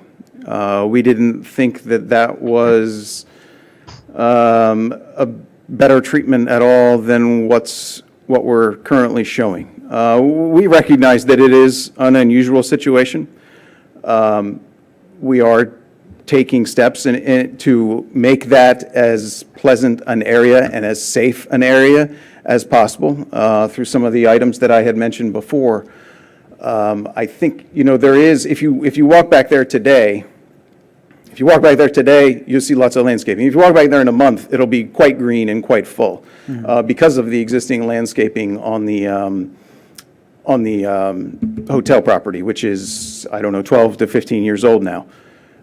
So I think that I don't think it will be a confined space. It won't be a large open space, there's no doubt. Part of our reasoning for lifting up the grade and raising the floor essentially was to make that more open and more inviting. No, but we recognize that it is an unusual circumstance. Falls Church Crest, which you referenced before, that's 12 units, 12 townhomes, and very different site layout.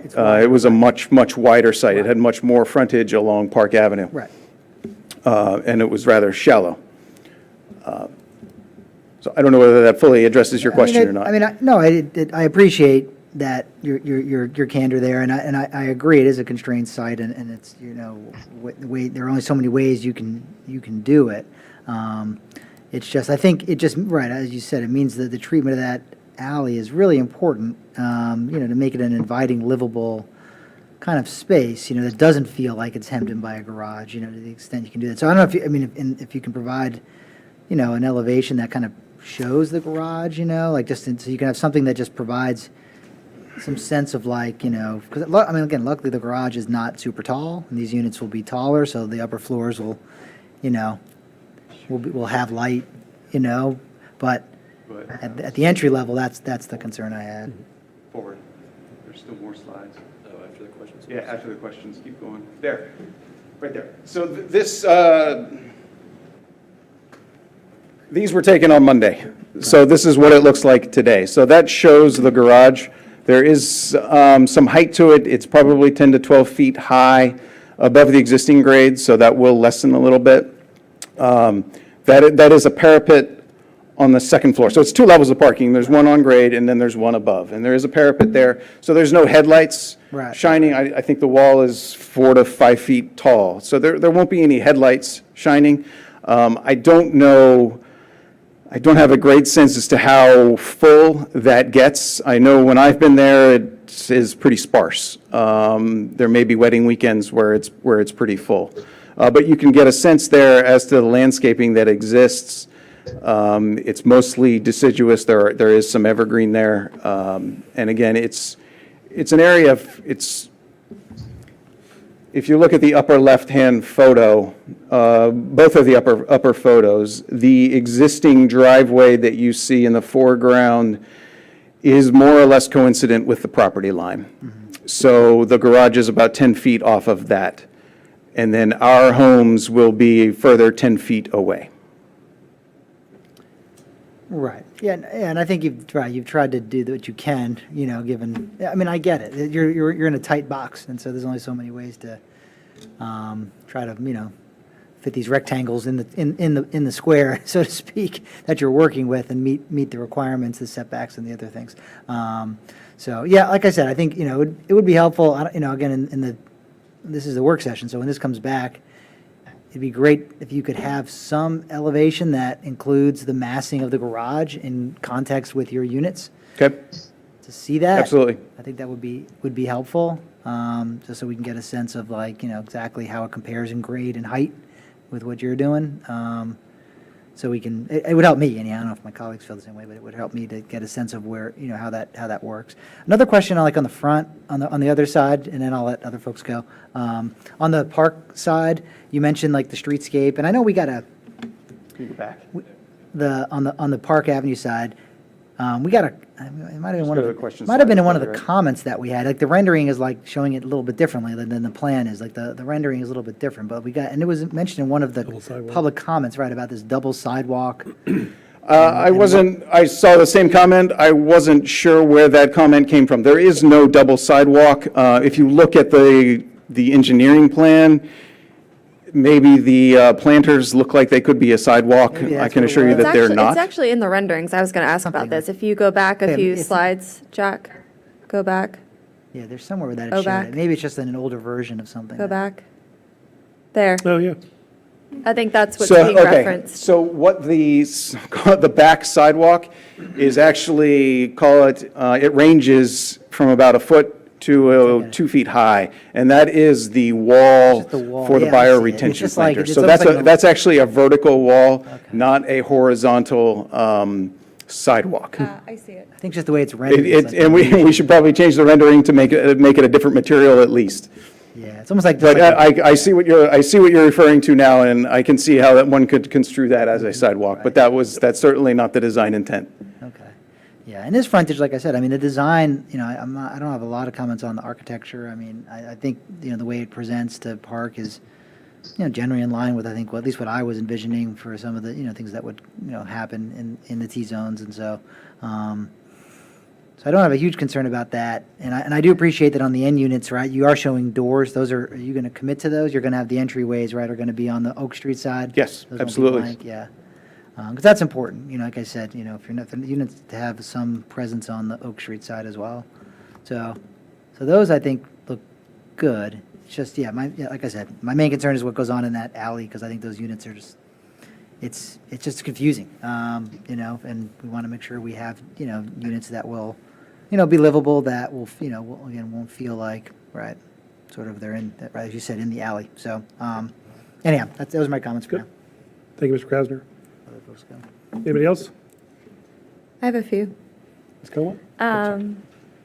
Well, I'm looking forward to seeing residents watching the Memorial Day Parade from their rooftop decks here. I think this is a great use for this site. Absolutely. I'm excited that this is the first project that we're seeing under the new T-zone ordinance. I think it is what we were hoping for, having, smaller units that could meet the needs of a variety of different people. I think you'll probably have a lot of interest in these townhomes. And I agree with Mr. Krasner that the ones that face on the garage are perhaps less desirable, but I'm pretty confident that in this location and with the quality materials you have planned and the design of this site, that they will sell. So, couple questions. There was a reference to a jog in the sidewalk, I think, in the staff report. Yes. Jack, can you go forward a few to the actual engineering site plan, the black and white? In the upper right-hand corner, it doesn't show real well. But at the very upper right-hand corner, there's, you can see how the sidewalk goes up toward Park Avenue, and then to the right, where it ties in with the existing sidewalk. So the existing sidewalk along Park Avenue, coming from the other direction, so in front of the garage, does the same thing. It has a utility strip, slightly smaller utility strip than what we're proposing, and then a sidewalk, and then that sidewalk jogs up to get around a utility pole, which is basically almost at the property corner. It's an existing utility pole.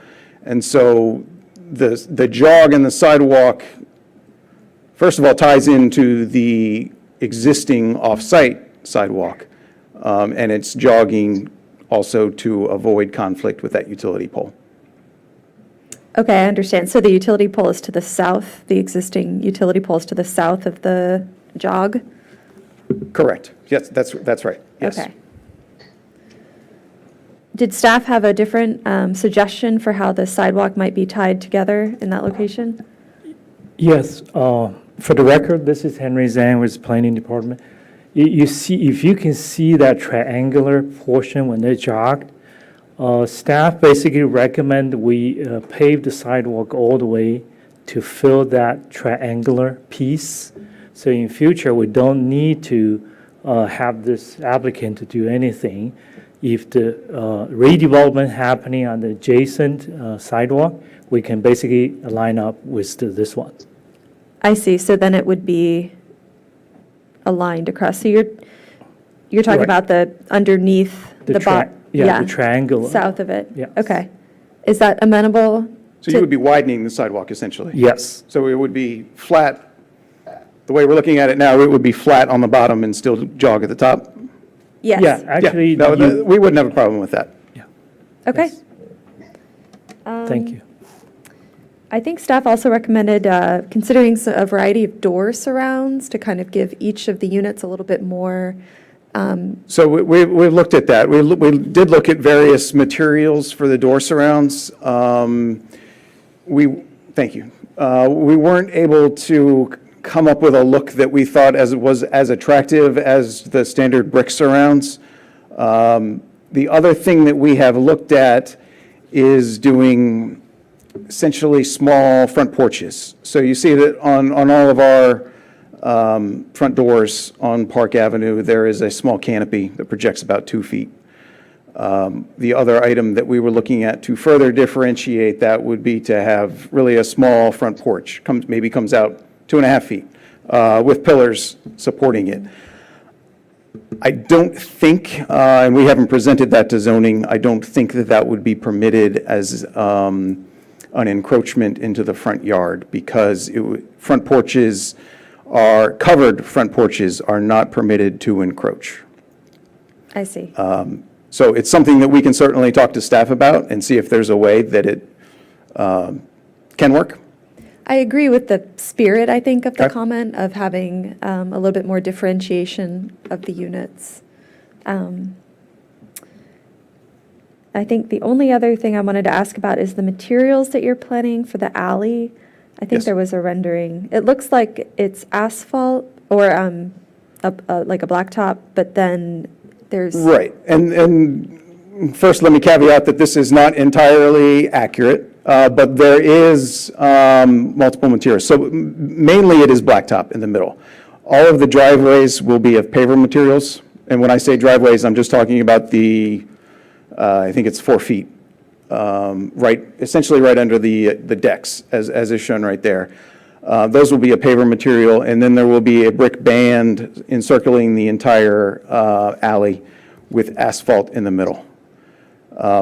There's further as you get closer to, and Jack, can you go to the black and white forward? Yes. There. So you can see as you get closer to the exit or the entrance, depending on which way you're coming, but toward Oak Street, there's banding there to signify that you are kind of approaching a sidewalk in an intersection. That material change almost serves as a stop bar for cars. So there is some decoration within the alley. There's also, if you notice, you can see it best here, there are some curb islands really at each house, and those oftentimes are occupied by HVAC units. These will just be open, there will be water meters there in the ground, but other than that, we intend to plant them, low-level planting, nothing that can grow particularly high, because there's not a lot of room for roots, but some low shrubs to provide some greenery, which will, I think, help to beautify that alley. Yeah, I applaud your intention of making this an attractive space. It's hard to do that with an alley, and so it strikes me that the materials that you're using for the roadway can really help elevate the space. I mean, almost give it maybe more of like a Woonerf-like feel, a space that people might right. actually want to spend time Right. in. So just a thought. Okay. Yep. Considering that. One last just question for you, if you would humor me. You talked about the fact that you looked at the possibility of getting ADUs on this site. I understand that this is a particularly maybe challenging site, it's a smaller site, but is there anything that we could have done differently in the ordinance that you think might have made it easier or practical or possible to get ADUs on this site? So we've looked at trying to get ADUs. Again, to get ADUs on this site, and this is a challenging site. We've talked about a lot of the constraints here today. We're looking at a different product. We've looked at 2/2s. We could not get 2/2s to work. You could only, because of the size and the shape of this site, we could have one row of 2/2s. We'd probably have less 2/2s than we'd have townhomes. In order to get affordable dwelling units, we'd really have to go to more of a garden-style apartment flats, such as, think of the Broadway, for example, the buildings that are along Park Avenue, smaller scale, so they would conform to this. That would probably require underground parking. It's a whole different cost structure from a building standpoint. It would not result in a viable project for us, or for anyone, I believe. So it was, and what happens is, if you recall from the zoning ordinance, the T1, if you get above 34 units per acre, you provide 10% affordable units, and you can increase the unit size, so there's technically a density bonus, from 1,500 to 1,800 square feet. We're struggling to get to 1,500 square feet without, so I don't think that call it bonus density, for lack of a better term, while well-intentioned, I don't think currently, in today's climate, we can't make that, we can't take advantage of that. It's not much of a bonus, I guess. It's the physical constraints of these T1 sites. This is a particularly small site, but all of the T1 sites are relatively small and constrained. And so to fit larger units on that, you're going with a bigger building and going more vertical. And that's not feasible in today's market. Okay, thank you. Ms. Dyer. Because I just wanted to dovetail on Dre's comments about affordable housing. But before I get into that, I want to compliment what has come before us. The context of this site we know, and we were presented with a proposal to do a daycare. And we had a lot of issues, not with the daycare, but with the design of the site. That there's a plan for Park Street to really have it be walkable, bikeable. We felt that the daycare was going to bring a lot of traffic. Also, the daycare building didn't have any windows. There was no activity happening on Park Street. You're bringing us something that has activity, and I think is in line with what a lot of us are hoping or hoped would come to this site. The other thing is that it's bringing greater economic development, for sure, to this site. So we changed the zoning, we created the T1s, and boom, look how fast a project came to us. Kind of amazing. So a question, though, I have about this is what price points? You've talked so much about the development. I've looked at some of your other work in North Bethesda. You've done work here. Different market, different time period, different land value, because you got to pay for the land, and we have the owner of the land is here. He's a partner in the project. Yes. So what price point are we talking for these townhomes? So we haven't set final pricing yet, but I can tell you our anticipated pricing is probably starting just south of $1 million. Yeah. And these, for reference, these are 1,400 square foot townhomes. That's a net floor area, so that excludes certain things. They're 17 feet wide by 35 feet deep. Yeah. So it's not an atypical townhome, unless you're a builder, and then it's an atypical townhome in terms of some of those odd dimensions, but. Yeah, okay, thank you. And, we had, Paul, we asked you to do a lot of work to, ask different developers in the region, how much would things cost if we changed the zoning and we did townhomes? And it was about $800,000.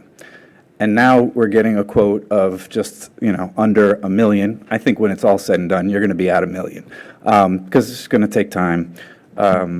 And the cost it never goes down. It always goes up. So we're looking at $12 million, right? 10 or 12 townhomes, $1 million apiece, which maybe to some people is affordable housing. $1 million for 1,500 square feet is not affordable housing. Not for this community, not for any community, quite frankly. But that's okay. We understand the constraints of the market. Our land values are very expensive, and this is in a prime location. But my comment is not necessarily for the development team. It is to city staff, it is to the Planning Commission, and it is to our council. T-zones were sold in part on affordable housing. I constantly said the way that it was structured, we will not get affordable housing. We will get $800,000 to $1 million townhomes. That's exactly what we're getting. And that's okay. We knew that. And Drea just asked the question, why isn't the bonus density being enacted? And you explained why you can't, and it's not feasible. But we could have done things with this statute to pull out the money that is going into this site. This site is generating a lot more economic development than it did before. When we changed the T-zones from what it was, the land values skyrocketed. I would ask, Paul, if you could look at, are any of these T-zones on the market? Also, I'd love to know what the land value for you as the builder are going to be paying if you are, or you're partnering with the landowner. But this land value has skyrocketed. So we stimulated economic development, which is great. It is fantastic. That's what we wanted to do. We wanted to stimulate development on these parcels, which have been sitting there and sitting there.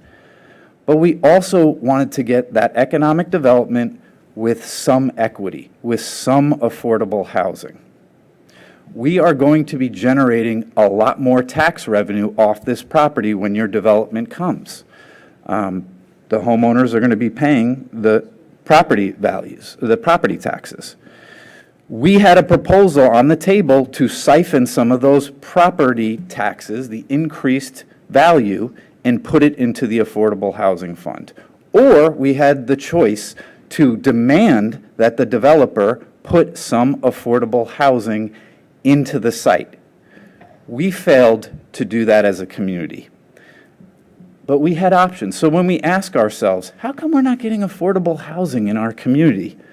It is because of the decisions that we make on the Planning Commission and that the council makes. It isn't market forces. Partly it's market forces, but it's also the political structure that we put in place. We failed to do that. This is going to stimulate economic development, is going to make an in-town developer a lot of cash. It is going to make the development team a lot of cash. It is going to increase our tax base, and it is going to provide zero affordable housing. That is not equitable development. So, again, I do applaud what you guys brought on this site. I think it looks great. I would like to live in there, and maybe when my kids go away, because that's not going to work with 2 kids to live in that size unit. But I think you're bringing a very viable product that I think will sell very quickly, and I think it will be very profitable for multiple parties, and I think it will help build the tax base of our town. I'm just so disappointed that we can't do this and get affordable housing at the same time. We can. We don't want to. We don't want to as a community. And I need that to be known and stated. And I'm really disappointed that anybody sold the T-zones as generating affordable housing. This is the first one, and there's 0.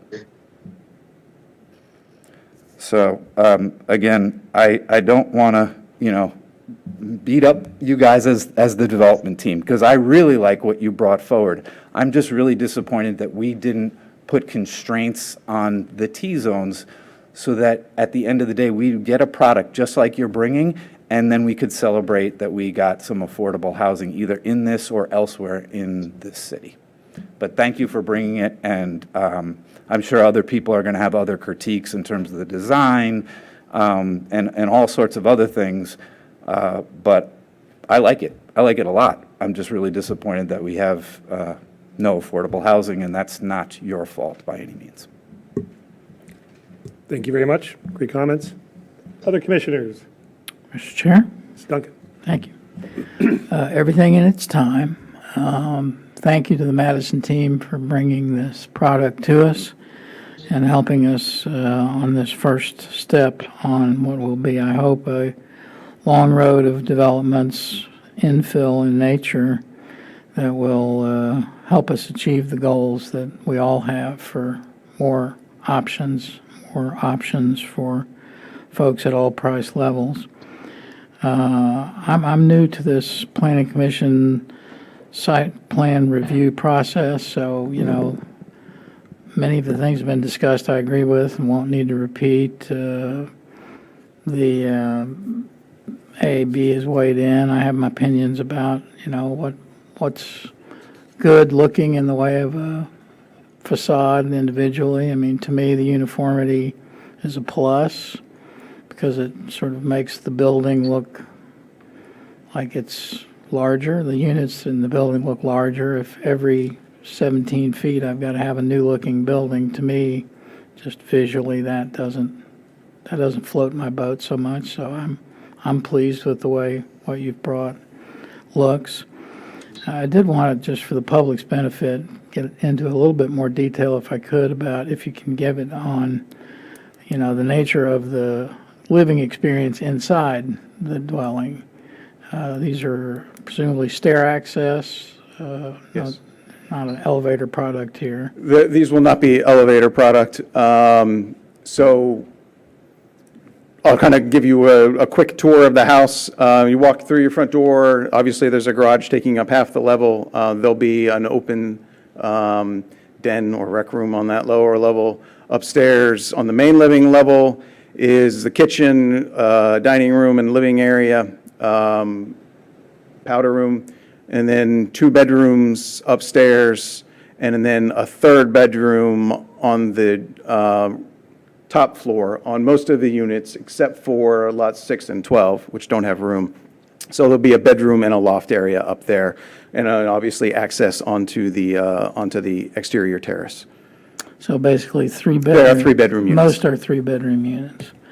Okay, that's fine. I mean, I've lived here 40-some years in a 3-bedroom house and somehow managed to get through it with 2 kids. So now that they're gone, the house seems about right-sized again. So I think it's a product that will have appeal to people of all generations, people who are not stair encumbered. That's Correct. That's a different. Right. It's a different product. We've approved buildings to accommodate folks like that too. What was the other point that I wanted to make? When you were taking the tour, I got derailed. I guess, I know, Mr. Hires' comments about everything takes time, which is absolutely correct. And if there is a reason for us to have, worked so hard to try to get the T-zone proposal through, it was just that understanding that if developers have to take time and time and time and time and time again to go through the mill, number one, even if the product gets built, it raises the price of the product. And so the T-zone's approach is meant to try to streamline that. And so my hope is that similarly to the Railroad Cottages product, which was a good product, it's the only new housing that I think has been built in the city during my time that cost less than $1 million. You guys are in line to be the second one of those, I hope. Hope you can keep it below $1 million for starters. But part of that deal is, let's get this approved and let's get started, because you're right, nothing gets cheaper over time.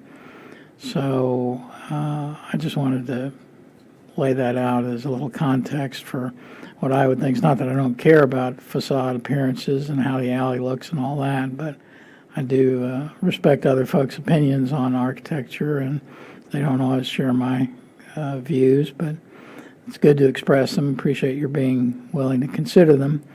But at the end of the day, if, otherwise the project meets all requirements, one of the core values of the T-zone project legislation was to get on with it. And that's what I hope we'll be able to do with this project. Thank you. Thank you. Thank you, Mr. Chair. I want to say I'm excited to see something happen with this particular grouping of lots. I do want to echo some of the concerns. We've got a plethora of different experience on this commission, which I think it brings a lot to the conversation. So I do appreciate everybody's concerns that they've brought up to date or to this moment, and I do want to echo them without repeating them all. But I do want to just kind of come back just for a minute to a couple of things that came up on the staff report. Sure. First, since we've got this image up on the screen, the turning radius of the alleyway. So the Unit 6 and Unit 12, that garage, I note, is way toward the back. And it almost feels like it wants to flip-flop so that you don't have to do as much of a hammerhead to turn out of that garage. So just looking at that, like, that jumped out right away. But in talking about the safety and security of that south edge, yes, there are shrubs that are between the garage and this property, both along the south and the eastern line, but that garage at grade is open. It's open. To, Yes. and at night especially, it's very dark, and it's nefarious. I just see a lot of nefarious things that could happen, and I would hate to put entrances in that environment. So in the renderings that you have, it looks like you've proposed a wall, and then you said that there's a fence. So right there, there's a wall there, but that's actually open to about 6 feet. At the end of the alley you're talking about? End of the Yes, alley. that is open. And Yep. also on the south side, Yes, right? yeah. At those entrances. Can you bring up the other? And so I'm curious, I would be curious to see in when it comes back, because this is a work session, a cross-section across this to show that 4 feet, because you say you're up 4 feet at the sidewalk or at the entrance to the townhomes? So 4 our feet from sidewalk, grade of our from sidewalk is 4 feet higher than the existing grade. So call the existing grade the lower level of the parking deck. So we have raised up that portion of, everything that you see here in green and part of the sidewalk is raised more or less, it's not entirely 4 feet, but at its highest, it's 4 feet higher. So we are on top of a retaining wall. And then the fence is on top And then of there will that? be a metal open fence on top of that. So that would, because it looks like, and just driving through there and driving around, it looks like that's like a 6-foot high opening from the garage, right? I think that's about So right. I would be curious to see that cross-section right through where the building comes down, across that sidewalk, Uh-huh. how it meets grade and Okay. where the garage, and where that overhang of the garage is, and how that fence plays into that environment, because that, to me, is a big safety issue, is people in that garage, there's no surveillance there, right? And at night, if it's dark, the people who live here are probably going to come in through their garage. It's the people who are going to visit them that are going to be using this sidewalk. And so it didn't occur to me until Mr. Krasner was saying, well, it would be great if that was the backside, and you could put those entrances along the alley. And it occurred to me that Governor Square has that over here on Great Falls? Little Falls, yeah. On Little Falls Road, over Okay. here, they have the garage right next to the entrance in. Okay. And it's actually really not, like, it's nice, and you're a little bit off the sidewalk. So I think you're making that alleyway, a nice place that's going to be like a neighborhood kind of hangout, and you can see basketball games and things happening, you know, in the afternoons and stuff. But I think that it wouldn't be a horrible place to have your front door.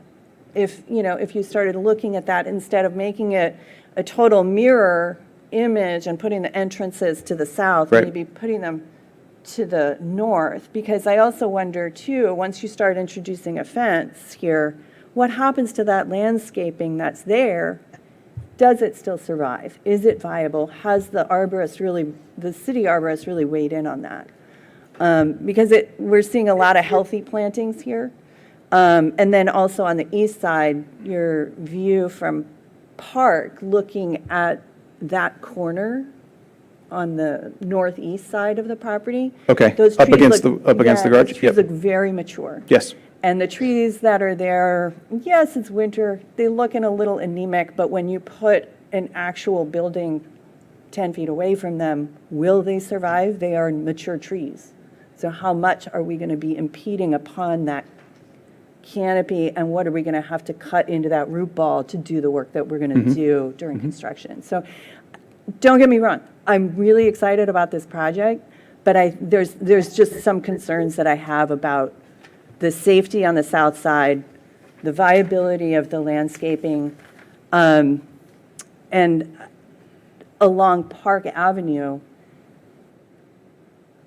I actually want to I'm in disagreement with some of my council members that I think that having that as a massive one unit, I think it's important to break that up and have some individuality of those units, right? I look at Whittier Place along Hillwood, that frontage there. They were able to kind of pull that back and forth, a little bit at the party wall, a little bit at the party wall, have a little bit different texture, a little bit different materials to show the individuality of each of those units so that somebody has a wayfinding method to find home, right? To kind of, and you orient yourself along that block in the differences, the slight differences of each of one of those units. So I think overall it reads nicely as a building, but I would like to see a little bit more play to kind of see a little bit more individuality to say that these are individual units. It's not an apartment building. These are townhomes, and everybody has a way to express themselves in that. And that also allows you a little bit more of a way to get some more landscaping in that pedestrian experience along our great avenue of Park Avenue. So I really like it. I'm excited, but there's things that I'd like to see developed a little more. So just on the issue of Park Avenue, Jack, can I ask you to, yeah, that one. So there's 6 units. The middle 2 units are actually stepped back approximately 6 inches to meet the definition of a townhome. There can't be more than 2 in the same plane, 2 consecutive units in the same plane. And obviously the bays and some of the other architectural elements such as the canopy above the front door kind of serve to break up some of that. We didn't want to pick 3 completely different color bricks and create a really vibrant striped building. We wanted to pick bricks that are complementary to each other but not identical to each other. And the reason why it's particularly difficult on this site to have more than, for example, a 6-inch jog is the critical dimension is the alley. And so we are at 30 and a half feet brick to brick is our minimum distance in the alley. It becomes 26 and a half feet from the deck on the front building to the brick on the other building. And that's the minimum that's required by the fire marshal in order to pull a truck in here and put out a fire in either of these buildings. So that's our critical dimension, which is really driving these. These are 35 feet deep units. That's a particularly shallow townhome. 40 to 45 is more typical. So I just pointing that out in terms of what some of the constraints are. And this It's 15,000 square feet. It's a very constrained site. I can see that, and in challenges, there's opportunity, Yep. right? And so, but I'm not suggesting that we go with more stripy brick. Yep. But have you considered different materials to make that different so that it appears different rather than more of the same texture? Yep. Right? Like maybe bring a different material instead of the beige brick that's right up against the regular colored brick, right? So that you're seeing a different texture and that starts to play with that a little bit more. Yeah, we without can look it- at that. Yeah, without it feeling so monolithic. Okay. So, let me see. I do have some other questions. Just in terms of, and this is more for city staff. This is, so we're going from 2 residential type plots with the sanitary tax of that, right? And we're going to 12 units with 2.5 baths and full kitchen. So just, I saw that the water agency, Fairfax Water, said we're good. I just want to make sure that we're looking at those calculations and adjusting accordingly of what needs to happen with the sanitary here, because it is a totally different load on the system. And knowing that we're running calculations throughout the city, this is one to really take a look at because it's very dense compared to what was there before. You want me to answer? Yes, staff did look into the capacity, and I think you see the referral comments back from Fairfax Water. Water is no problem at all. And then in terms of the sanitary sewer, there's no problem at all.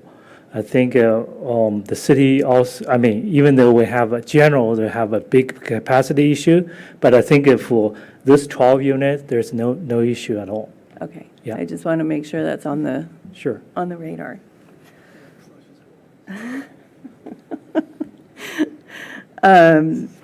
Let's see, we talked about the jog and the sidewalk.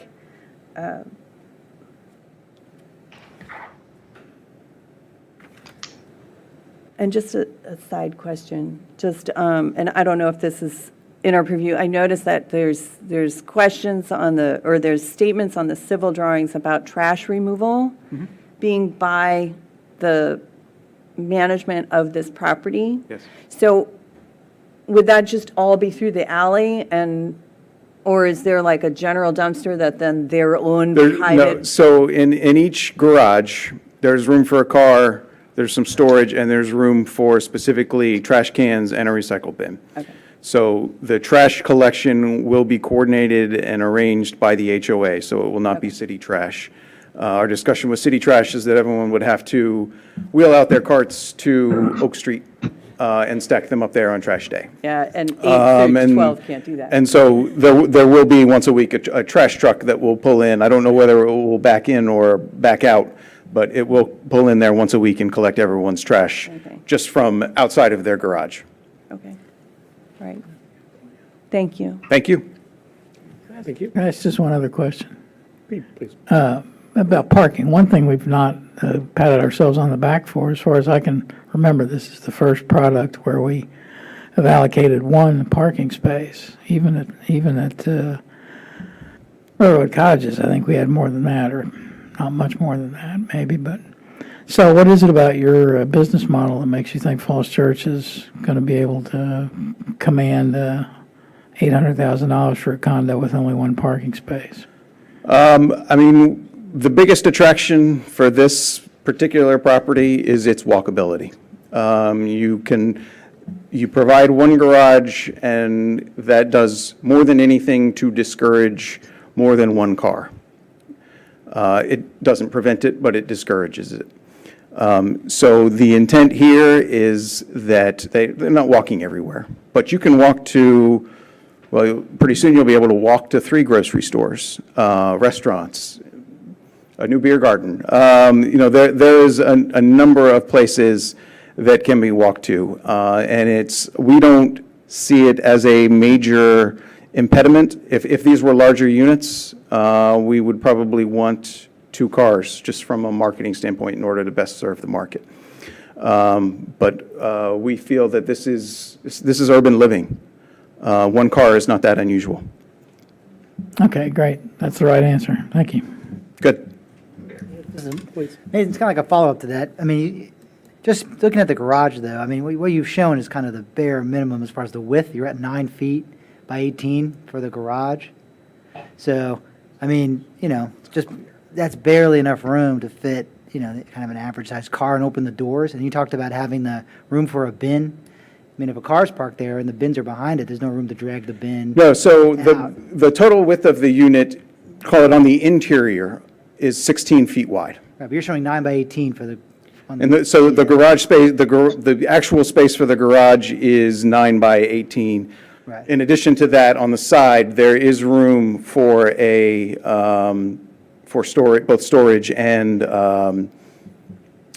your recycle and trash bins.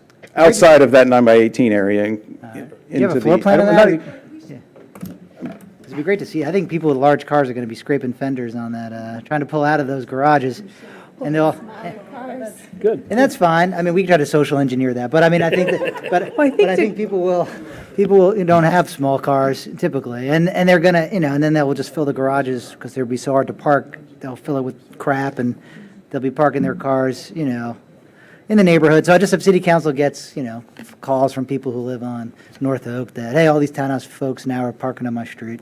I mean, just, you know, it's public street, but just be prepared for it because the garages are so small. You know, we've seen it in other townhouses in Northern Virginia. When they're that small, people either don't use them or, you know, they complain that, you know, they're too small. So. Sorry, Karen White with Walter Phillips. One thing to clarify, a lot of the plans probably just show the 9 by 18 because that is the zoning required size. So that doesn't necessarily, on our plans, represent the actual walls in the garage. It's representing that there's a clear zoning. You have a space. floor plan, because, yeah, just you mentioned like the trash receptacles, like if you have a recycle bin, and ours, you know, the bins are large, and, you know, I'm just envisioning the bins out in that alley, cluttering the alley all day long, because people can't fit them back inside, you know. And/or people like cluttering, like, think about like delivery vehicles, work vehicles, like cluttering that back area. I just, you know, the pristine, empty view of that alley looking like, you know, something out of Denmark or something. It's not what it's going to look like in reality, just so people are, you know, for full disclosure, it's going to be chock full of vehicles because people aren't going to want to park in there. And there will be no parking permitted, and that's a fire alley, so Yeah, no one will be able to park their car in there. It will be signed, it will be referenced in the HOA documents. Oh, yeah, no, I know. To The clarify HOA. on the garage, Yeah. so just for the car, so leaving aside the room for the storage and the recycle and trash, there's 12 feet clear just for the car in width. So there is plenty of room. It's Okay, actually well, quite it's- spacious for Well, it was a better. one-car garage. Yeah, okay, I was just going on the dimension that was on the Yeah, plan. no, I hear you. Yeah, and as Karen mentioned, I think that's a standard parking space dimension in the city of Falls That's a Church. parking space in a lot, in a surface lot, yeah, correct. Yep. Yeah, not in an enclosed garage with walls, right.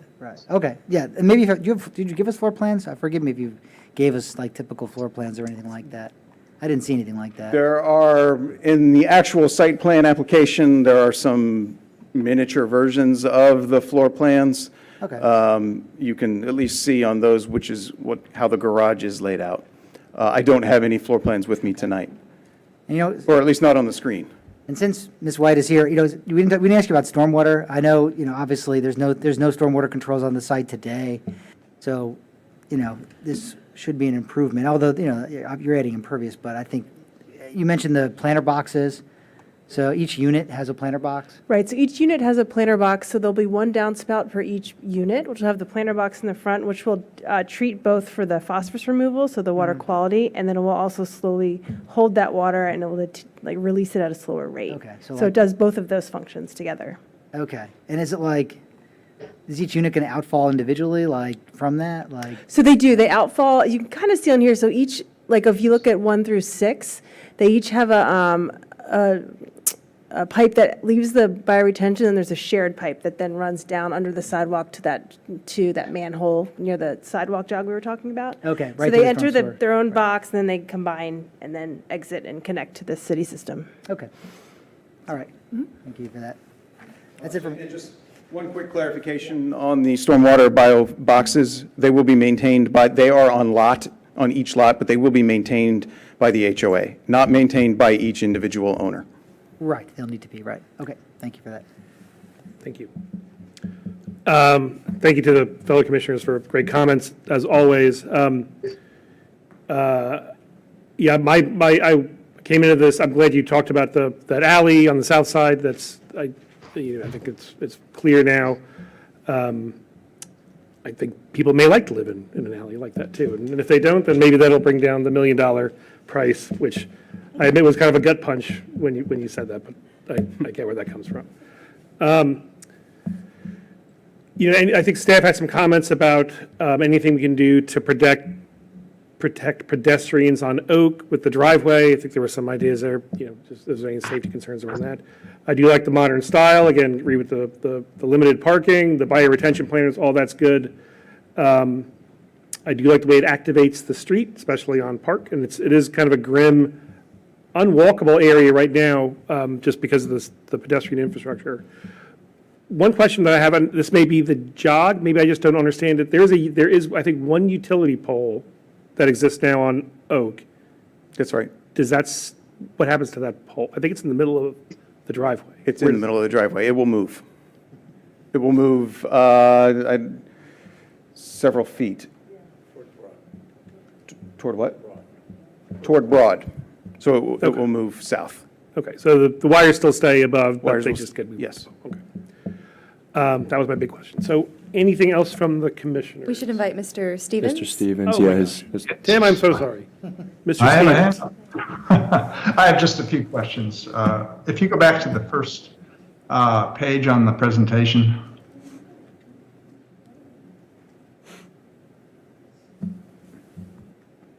Yeah, I see there's, it looks to be downspout holes there, but there's no downspout. Is that, I'm trying to get a sense of, will water be shooting out of that during a rainstorm? So water comes out of those holes, if you will, and into a gutter, and then we'll follow the downspouts down.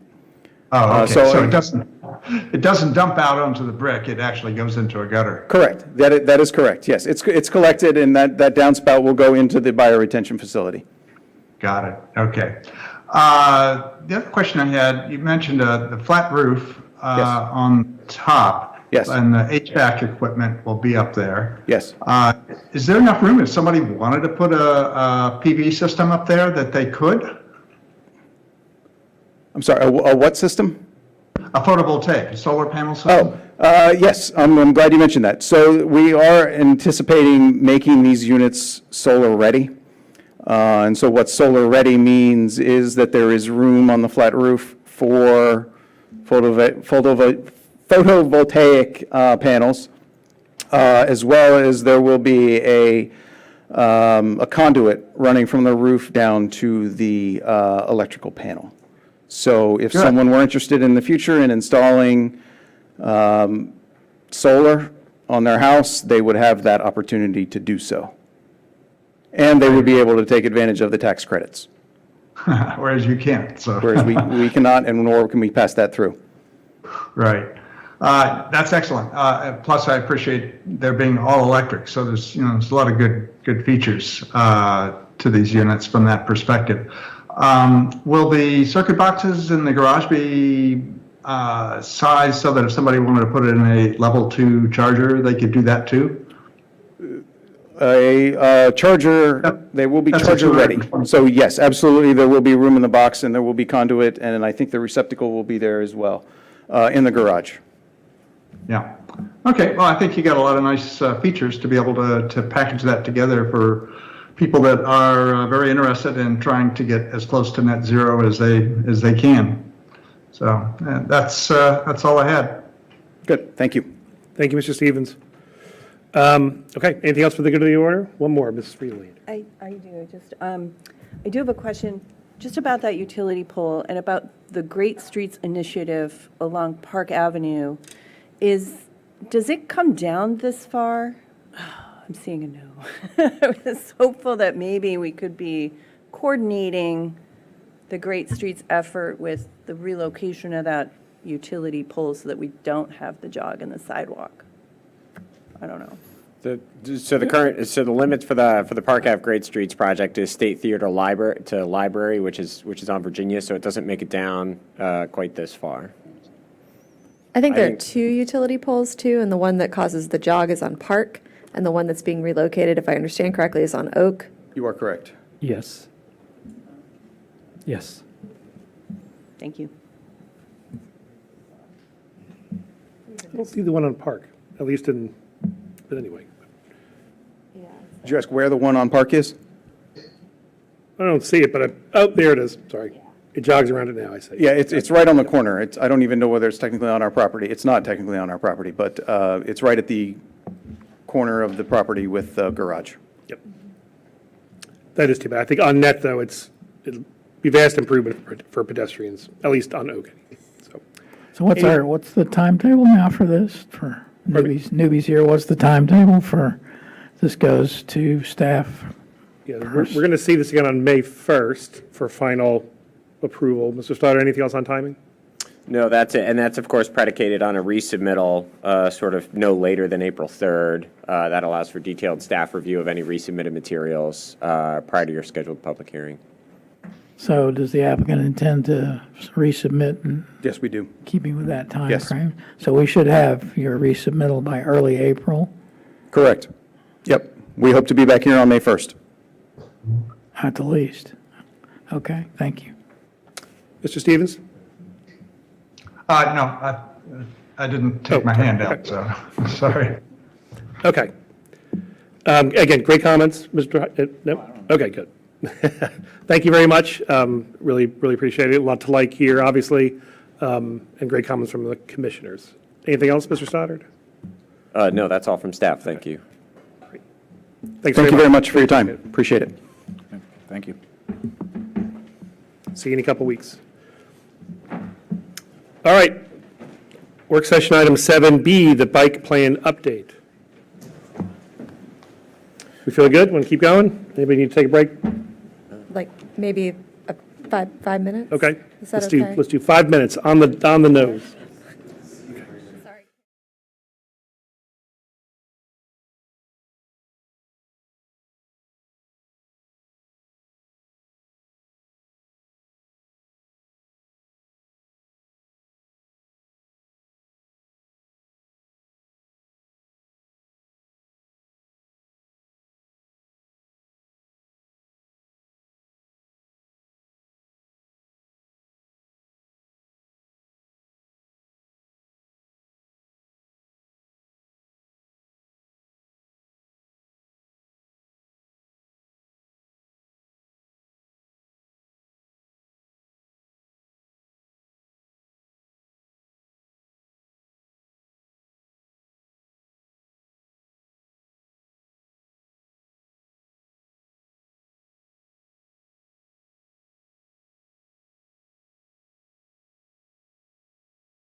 This update has also been before you, in front of you before.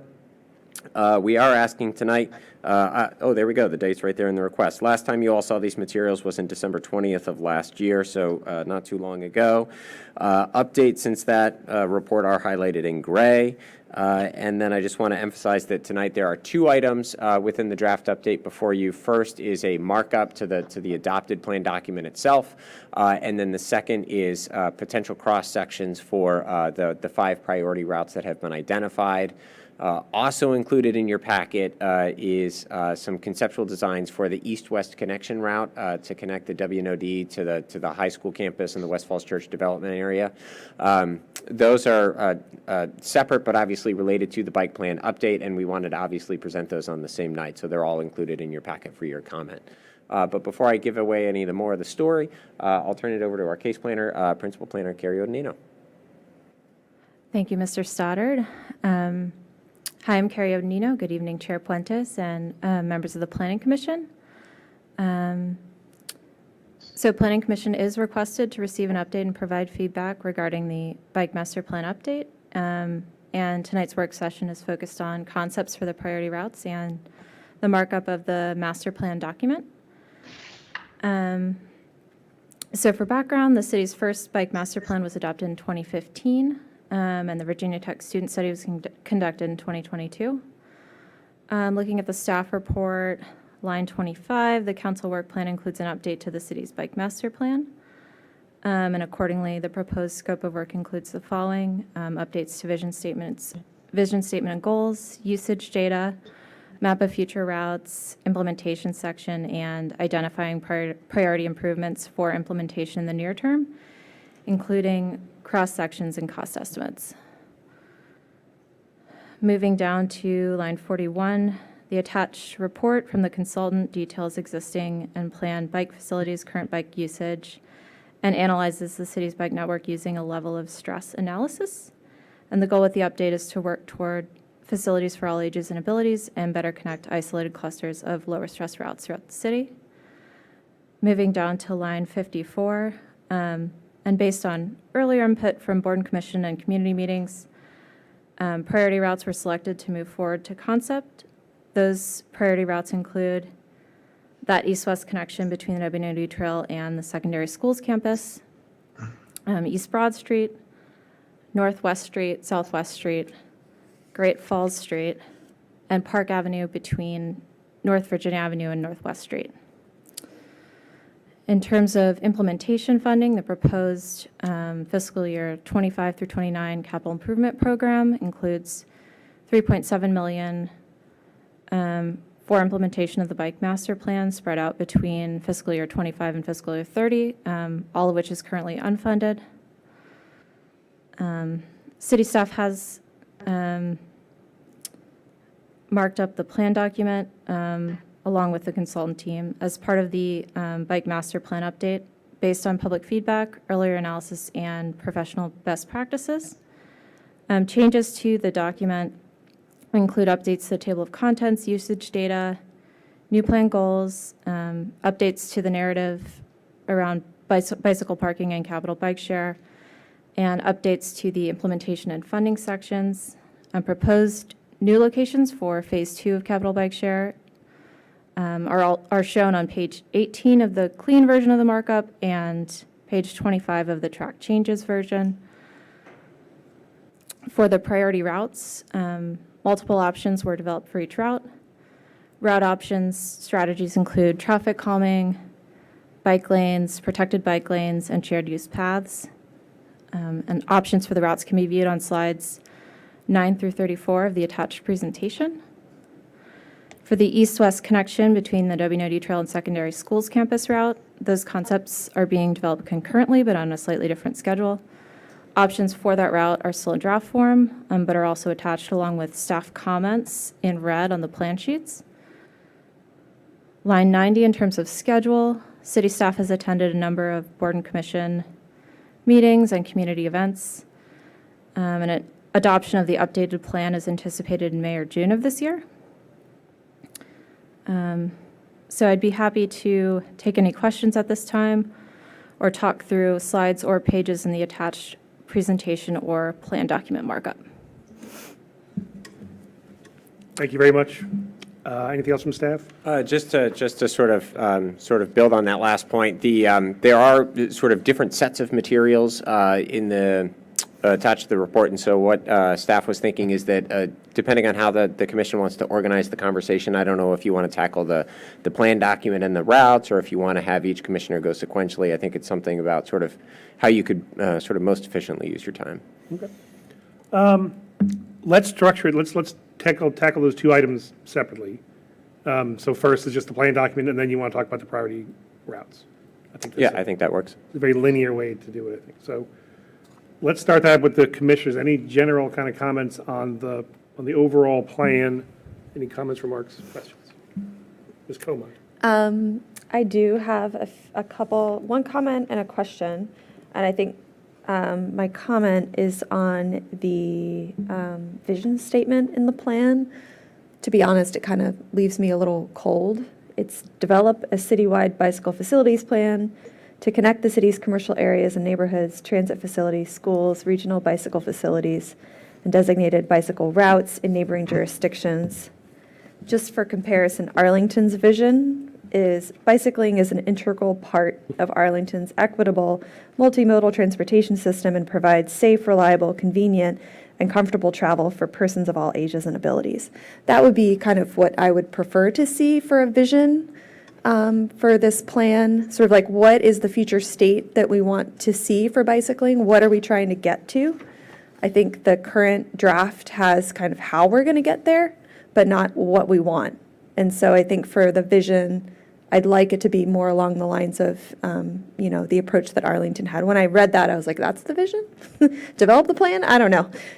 So that would be kind of one maybe big picture thing that I would just ask you to take a look at. And I understand that this is sort of rooted in the vision in the Mobility for All Modes plan, which you have quoted here, and that's helpful context. So I think I would just like something like this, but for bicycling specifically. How does bicycling support our larger multimodal vision?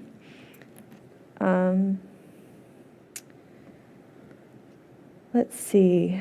I have comments about the routes. Did you incorporate the bike-friendly community report card recommendations into the updates of the document? There are elements of that that have been added in. Okay. Yeah. I didn't do like a sort of side-by-side comparison. How did you pick and choose what to include? Just sort of what's practical, feasible, appropriate to the city? I mean, they're pretty specific recommendations, as I recall. Yeah. So it was mostly around education and outreach that have been folded into this document. So those, the criteria that's used to score. Okay. In those categories. I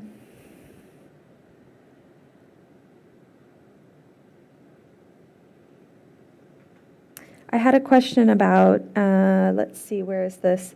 There's a section about paving, so let me find out if I can figure out what page this is on. The text reads, implementation of new bicycle infrastructure through the paving program will be considered when funding for the program is adequate and in cases where repurposing of on-street parking is not involved. So that's a new addition to sort of like a caveat on the paving. It used to be that when we did repaving, we would assess, if the street was on the bike route, like what kinds of facilities we might be able to. So it sounds like our approach is going to be more limited in the future based on this text. Is that the case? Am I misreading that? I think, yeah, it's always been May, so okay, and you have it up. Is this the clean version? Yeah, so it's, may provide opportunities to implement specific routes. And so it's just sort of elucidating maybe some of the parameters for how that might be decided. Yeah, so that is language that that has been added in. Yes, yeah. Sorry, is this the clean version? The The version on the screen is the clean version. So clean means incorporating the markups. It just, Yeah, yeah. understand. Okay. Okay. I think that is all that I have for the plan at the moment, though I might send you some comments by email additionally. If I could, I think some of that was recognizing that the paving program typically runs on a fairly tight schedule, and I think what staff was trying to balance with this text, and I don't know if this is the right way to balance it, but what staff was trying with this sort of version of the markup was to recognize that sort of the paving program needs to move on a certain clip. And so incorporating sort of like a process-heavy element in the middle of it made that difficult.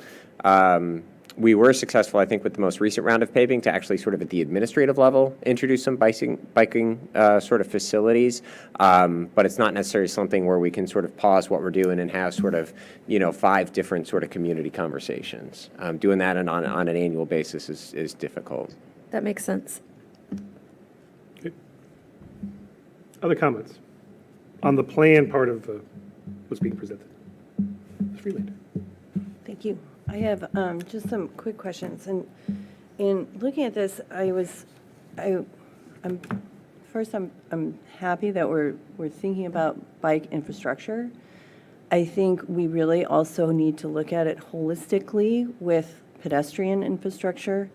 In looking at some of the options, which we can get to later, I was a little bit concerned that we're overlaying those two, and we just spent a lot of money pulling those two apart for the WNOD trail here. So to see pedestrians sharing bike lanes, I was not excited to see. But it brought me to a bigger question, which was, we're talking about certain regions and neighborhood islands, right? And trying to link these two things together. And I'm looking at our community outreach, and it doesn't seem like we've really gone into those neighborhoods to get the feedback from those people. Like, we have a few pop-ups that all happened within 5 days of each other in early December, 2 of which were at the high school or the secondary school campus. So we're talking about a lot of other locales in the city that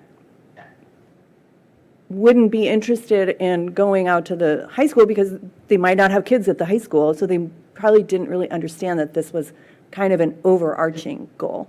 So I think it's really important to kind of, what kind of outreach are we planning before we finalize this? Because it's starting to feel like this is becoming a final thing that we're going to start to implement, but I feel like we haven't gotten enough community input to really be making those concrete decisions that the community is going to be behind. Yeah, staff still does want to do a survey once the east-west route concepts are more final. So we are still kind of hoping to do that. But is it only just the east-west routes? I mean, it looks like we're showing portions of lots of different intersections in some of these plans that I think those particular neighborhoods are going to have an interest in wanting to give some feedback on. Yeah, I think the survey would be kind of all of the routes. Okay. Are there other, like, pop-ups or things that we can do? Because I feel like the pop-ups are also very successful because you're going to get to see somebody using that area when they go by you and you say, hey, give me some thoughts on this. Just an idea that maybe it's just more than one outreach. Yeah, I think it's something we can look into. That'd be great. Yeah. I think something we might be able to look at, right, sort of the pop-ups are a little tough, especially in like a single-family neighborhood, just because there's not a lot of foot traffic. And so I think one thing that can be helpful for sort of getting the word out, though, is yard signs. So if we can make an approachable, easy-to-read yard sign with an easy-to-follow sort of short link to a survey, and we can sort of, put the message there plainly that we're talking street design, and your street's on the list. We want you to look at what's out there and give us your input. And then if the survey can be sort of easy to follow, right? So something about sort of here are the things we're thinking about. Let us know which one you like. If you have any free thoughts, sort of free text comments as well. And again, this survey is not meant to say that sort of each sort of block gets to decide how their block is going to look, but understanding that they're obviously an important stakeholder and they ought to have a say in what happens. And so this isn't to say that the survey makes the decision, but it is to say we want to hear from everybody, because sort of what works for one neighborhood may not work for another. Right. Okay. I think that's a great idea. Thank you. Yeah, you had a lot of people for the Greenie of Lincoln. When it gets that specific, maybe people do turn out. Mr. Stevens? Yeah, couple of things. First of all, I think overall, what you've got here in the plan represents a very positive and significant step forward from the 2015 plan. So I'll encourage you to continue on the path that you are. I thought there were a lot of good elements in the two letters that we got on this from Andrew Olson and Pat Conley. There's items in that I hope can find their way into the plan here. I did have a question about North Washington Street. I didn't see anything there as far as potential future infrastructure, especially since I think it was the existing conditions memo showed surrounding communities, and it looked like Arlington was planning a bike path along the Langston Road where it meets the city there. So, it could be kind of a significant possibility. And I know we have the $22 million grant, I think it is, so I assume there's planning that's going on within staff. So it just would be good to see some indication of what possibilities are for bike infrastructure there. Yeah, that's a good point. We are still planning to look at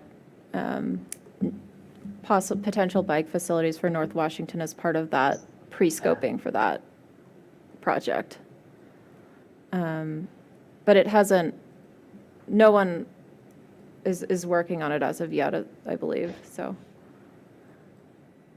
Yeah, the North Washington project as you mentioned, it's its own project inside the CIP. It has its own grant award, and obviously bicycle facilities is something we want to look at. We also need to coordinate it with the planned BRT system that would follow the same route. And so really this bike plan is looking at, when it's talking about priority routes, it's looking for those routes that don't otherwise have a way to move forward, right? So all the routes that have been identified are otherwise not inside the CIP. So North Washington would be looked at as part of that CIP project. Just encourage that as early as possible that there be an opportunity for public input to that. Yeah, agreed. That's actually something that Caitlin Sobsey, I know, has been a champion of, and I know she's already left tonight, but one of the things she's looked at is within the CIP, we do have sort of a line of local funding for potentially sort of pre-scoping some of these projects.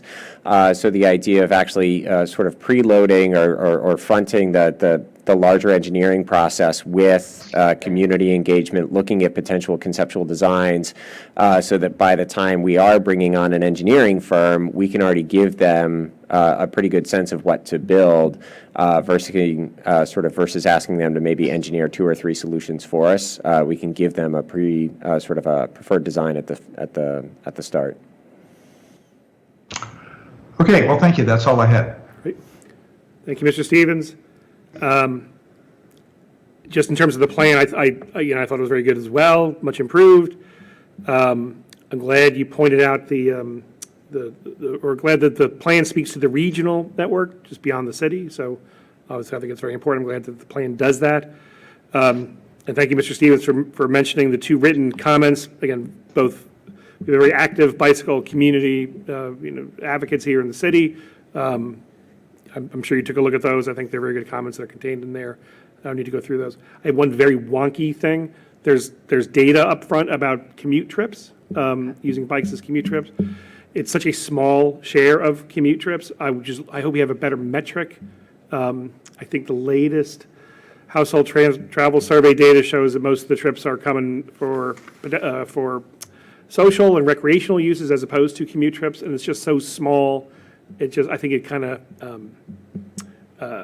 is a distraction for the bigger points you're trying to make. How important this is, why it matters, and then those numbers are so tiny for obvious reasons, but people bike for all kinds of different reasons beyond just commuting. So if you can get any other data to reframe that, I think that'd be really helpful. But really good stuff overall. So anything else on the plan from any of the commissioners?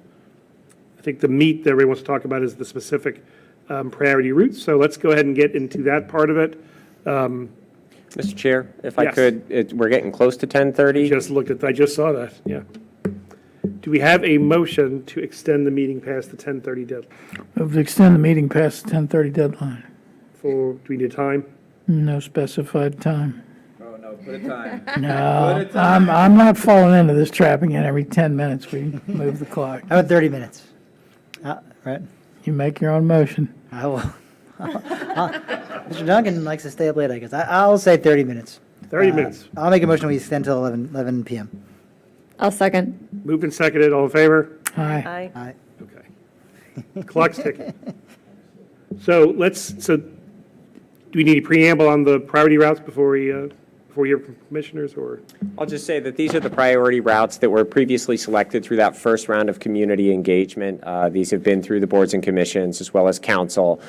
So these 5 priority routes, as well as the East-West Highway, were what came out of that first phase. And so really the second phase of this plan update, which we're in now, was really intended to sort of refine what, for those given priorities, what do we want them to look like? And by we, I mean, what does the community want them to look like? Lots to chew on here. So with that, any comments? Ms. Comont, did you want to? I know you had some. Should I start? Yeah. So my general preference on these priority routes, and my colleagues may disagree with me, is for pretty much option 1 all the way. I feel like if we want to bill ourselves or become a walk and bike friendly community where biking is not only sort of like encouraged in words, but in actual deeds and physical infrastructure, then I think the first option that is the kind of like bike, the shared use path on most of these streets is the best one, in my opinion. I think the exception to that for me is Park Avenue, where I think the bike boulevard treatment with some traffic calming and diverters to reduce the amount of through traffic that uses Park as an alternative to Broad would be preferable. That's our parade route, so I'm always like cognizant of maintaining the width of that street. And I also think it can work well as a bike boulevard. Really excited about option 1 on East Broad Street, the sort of protected bike lanes with the road diet. I'm really glad that staff took a look at connecting that over to Maple along Broad. I wondered if you had also looked at adding bicycle facilities on Maple. It's pretty narrow there. Had you discussed how people would sort of, I mean, Maple's a smaller street than Broad, but there really is maybe not enough room for bicycle facilities there, maybe Sharrows. I believe a portion of that is covered by the Great Streets, Park Avenue Great Streets project. I think it dips down. Okay, I think you're right. Maple Yeah. and Little Falls. Yeah. And I think it was maybe Sharrows for those locations. My preference generally would be not to ever paint another Sharrow again in the City of Falls Church, but I understand that there may be cases where we might need to do that. I think some people might argue it's not better than nothing, it's worse than nothing, but, if we want to put them on there, I understand that they can be helpful for positioning if people understand, that that's the purpose of them. But as far as sort of protection for riders, probably preaching to the choir here, but they don't really afford much protection. So that's my priority is, if we want to become a bike-friendly, bike-first, dare I say, town, I think we need to make these investments now, and build these routes now. So I'm for option one almost all the way, with the exception of Park Avenue. Sorry, one other thing, the connection between south and northwest at Broad. I do, again, like option one in this area, like option one on West Street, but I'm concerned about queuing because it looks like we're going to be removing some of the left turn lanes. Yeah, so I think this is a case where we probably would want to do some sort of traffic analysis. I think that was already in the plans. Yeah. But otherwise, that is my feedback. Looking at the Google Street data for all of these streets, I took a walk. Parking utilization is very low. I know that these streets, have a lot of private homes that front on them. Not very many people are parking on the street. I understand why, it's convenient to have that there. On West, both South and Northwest, there's a fair number of cross streets, that could serve as alternative parking spaces for guests if somebody doesn't have enough room in their driveway. And I just think, our streets are public spaces. They should be used for the good of the whole community. And if we can build real bicycle infrastructure that will protect riders and encourage more people to ride their bikes around the city, which is a goal that we've said we want, then we need to make these kinds of bigger investments in the infrastructure. So that's my perspective. Thank you very much. Other commissioners? Mr. Duncan? I'm torn by my desire to go in a bold new direction as we venture into the future on streets like Southwest Street. But at the same time, having lived there for a while now, the clear and present danger to anybody on West Street comes from the width of the street and the fact that, inconsistently through the years, we've had it painted some years and some years not, and, we've sort of gone back and forth. Used to be a traffic light in front of my house decades ago before we moved in. And I was just out on the street the other day and looking, what would it be if the parking lane were converted to bicycle lanes? And the only concern that came up was it would mostly be an empty lane. And the one good thing about having some on-street parking on both sides of the street is it does tend to reduce the perceived width of the street and slow vehicular traffic down.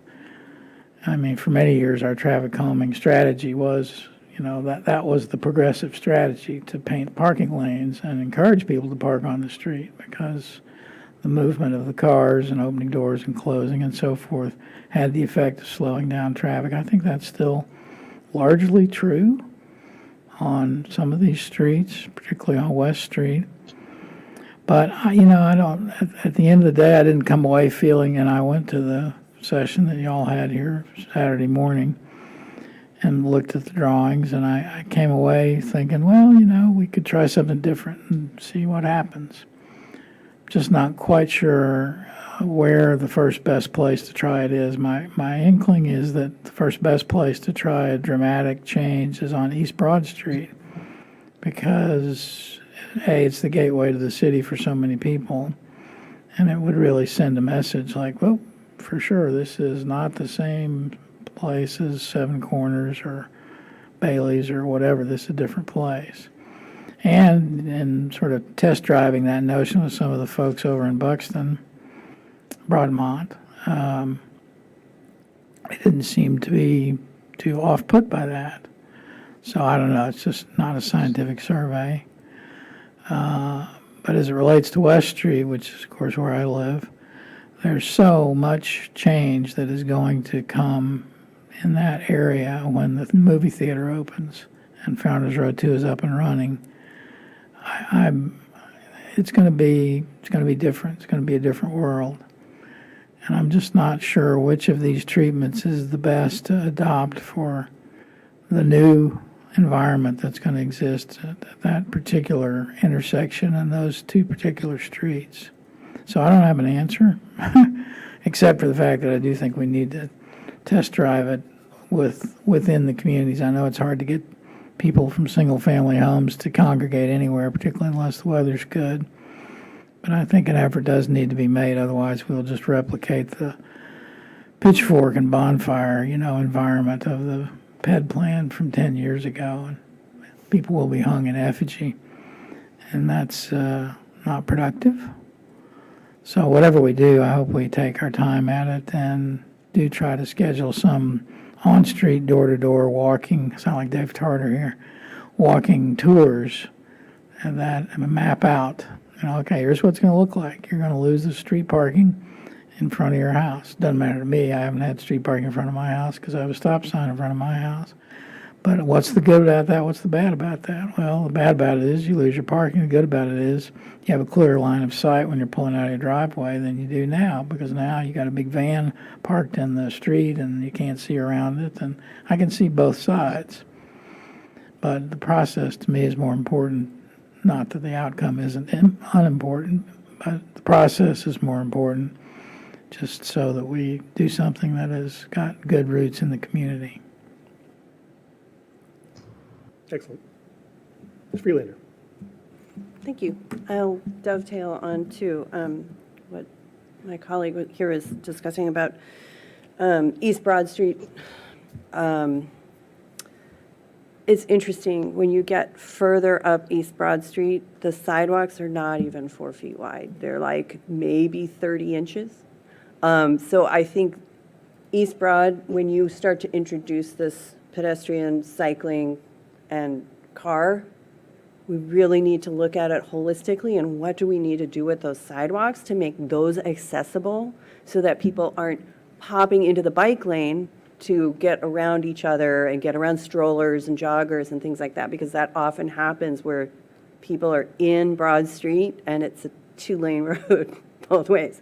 Or 4-lane, right? So, and I would actually say that, on Hillwood, I live on Hillwood, and we have street parking, but nobody uses it, and I will say why, because we've got wider islands, and what happens is if you park your car in the street parking, it's like demolition derby, because people are gaining speed as they come down. They don't realize those islands are there because the lighting is poor, and they swerve to miss the island, and they hit the car that's there. So, everybody's kind of learned, like, don't park, and a new person moves in, and we're like, oh, somebody's got to tell them not to park on the road because they're going to lose their car. And that's also that's got Sharrows, and it has its own bike lane, and, there's a lot of things that are happening on Hillwood.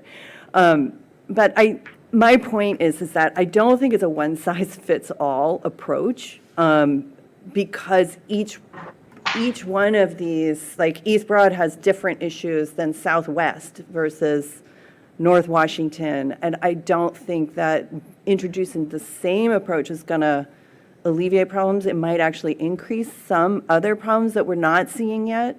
So I think the devil's in the details really is like looking at what's going to work along East Broad, and what's that transition to the next connecting point of the bike path, right? Like whatever that is, because I think that transition from one type that works in one area or one locale and moving into another one, and how do those bikes transition with the traffic and the pedestrians, I think that's where all the nitty-gritty planning is going to come in, and that's why we need the neighborhood input, and we need to be able to really look at where are the problems, where are people really wanting to travel.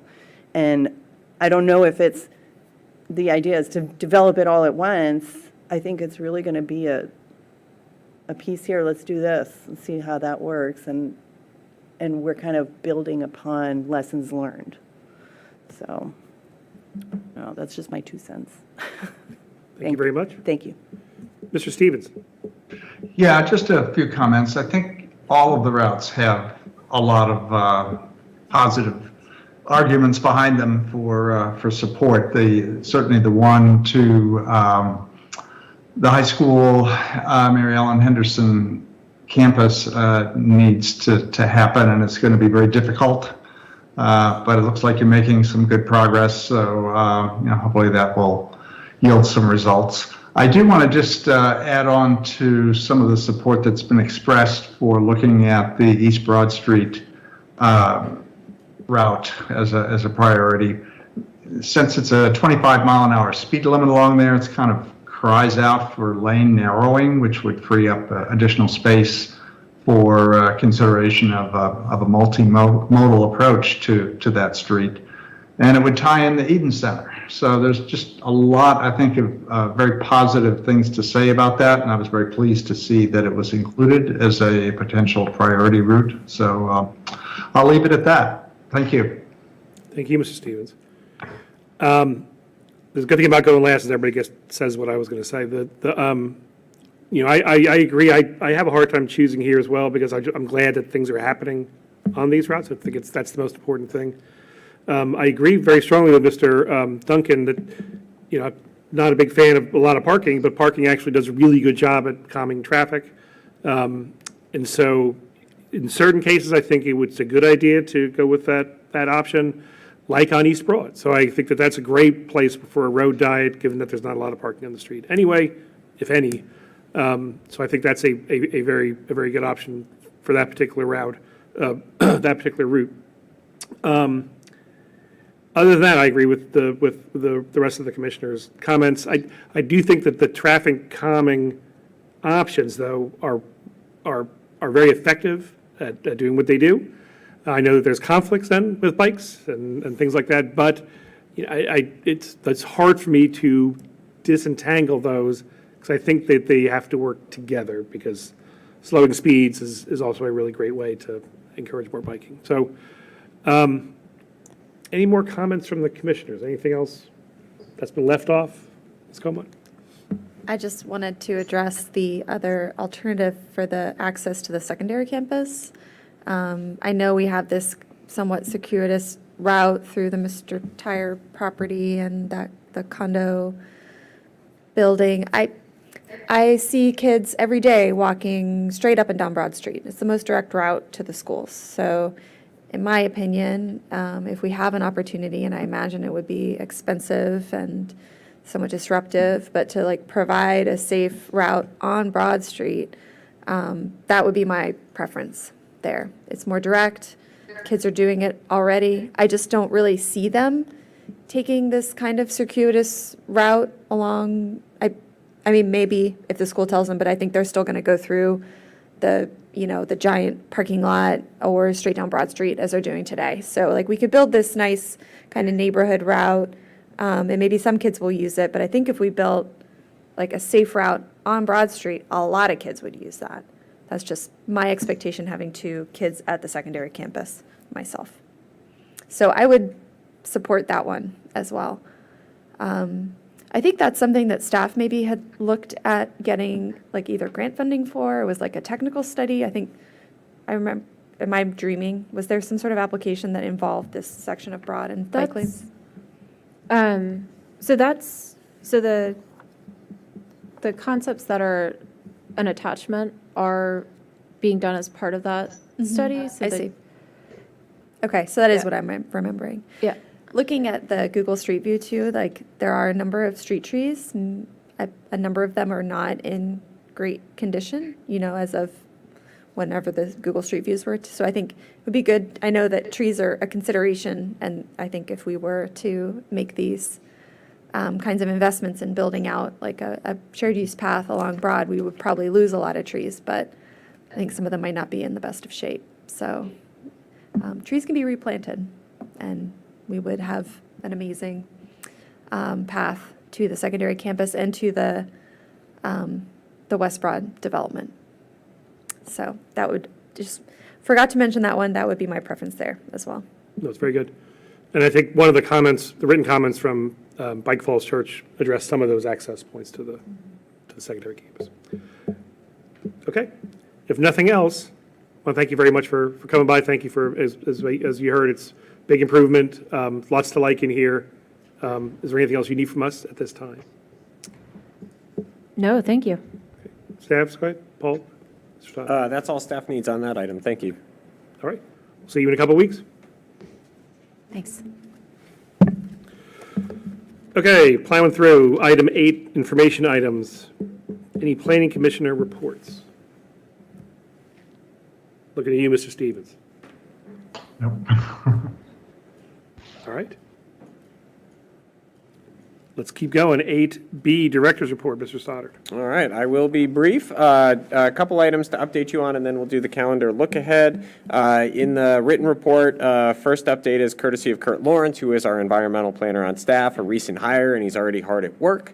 Wanted to announce that the one-stop shop for community energy action is now launched. We've got the link there in the website. And so it is a rolling rollout. So the landing page is there. He's got the page on EVs launched, and we're working on the solar page. We looked at that today. We've probably got a few more changes to make, and then that'll launch. And then we'll be moving into efficient and electric buildings, and it'll just grow from there. So I wanted to let you know the good news. And of course, this is follow-on work from the Community Energy Action Plan, which of course you all positively commented on, and then the council subsequently adopted. And also, just to keep you aware of what's happening with the council work plan, during the council's regular meeting on Monday, March 11th, they did adopt their strategic priorities for the council term, the 2-year council term. The excerpt there is from the staff report. I did attach what was in the council packet for that meeting. The council did make some changes at the dais, so I have a request in to get the final version of those strategies, but certainly wanted to let you know sort of where the council was headed. And then from those priorities, I think the tentative schedule is to have specific actions that would sort of grow organically out of staff as well as flow top-down from the council. And I think that would be finalized in a June-ish timeframe.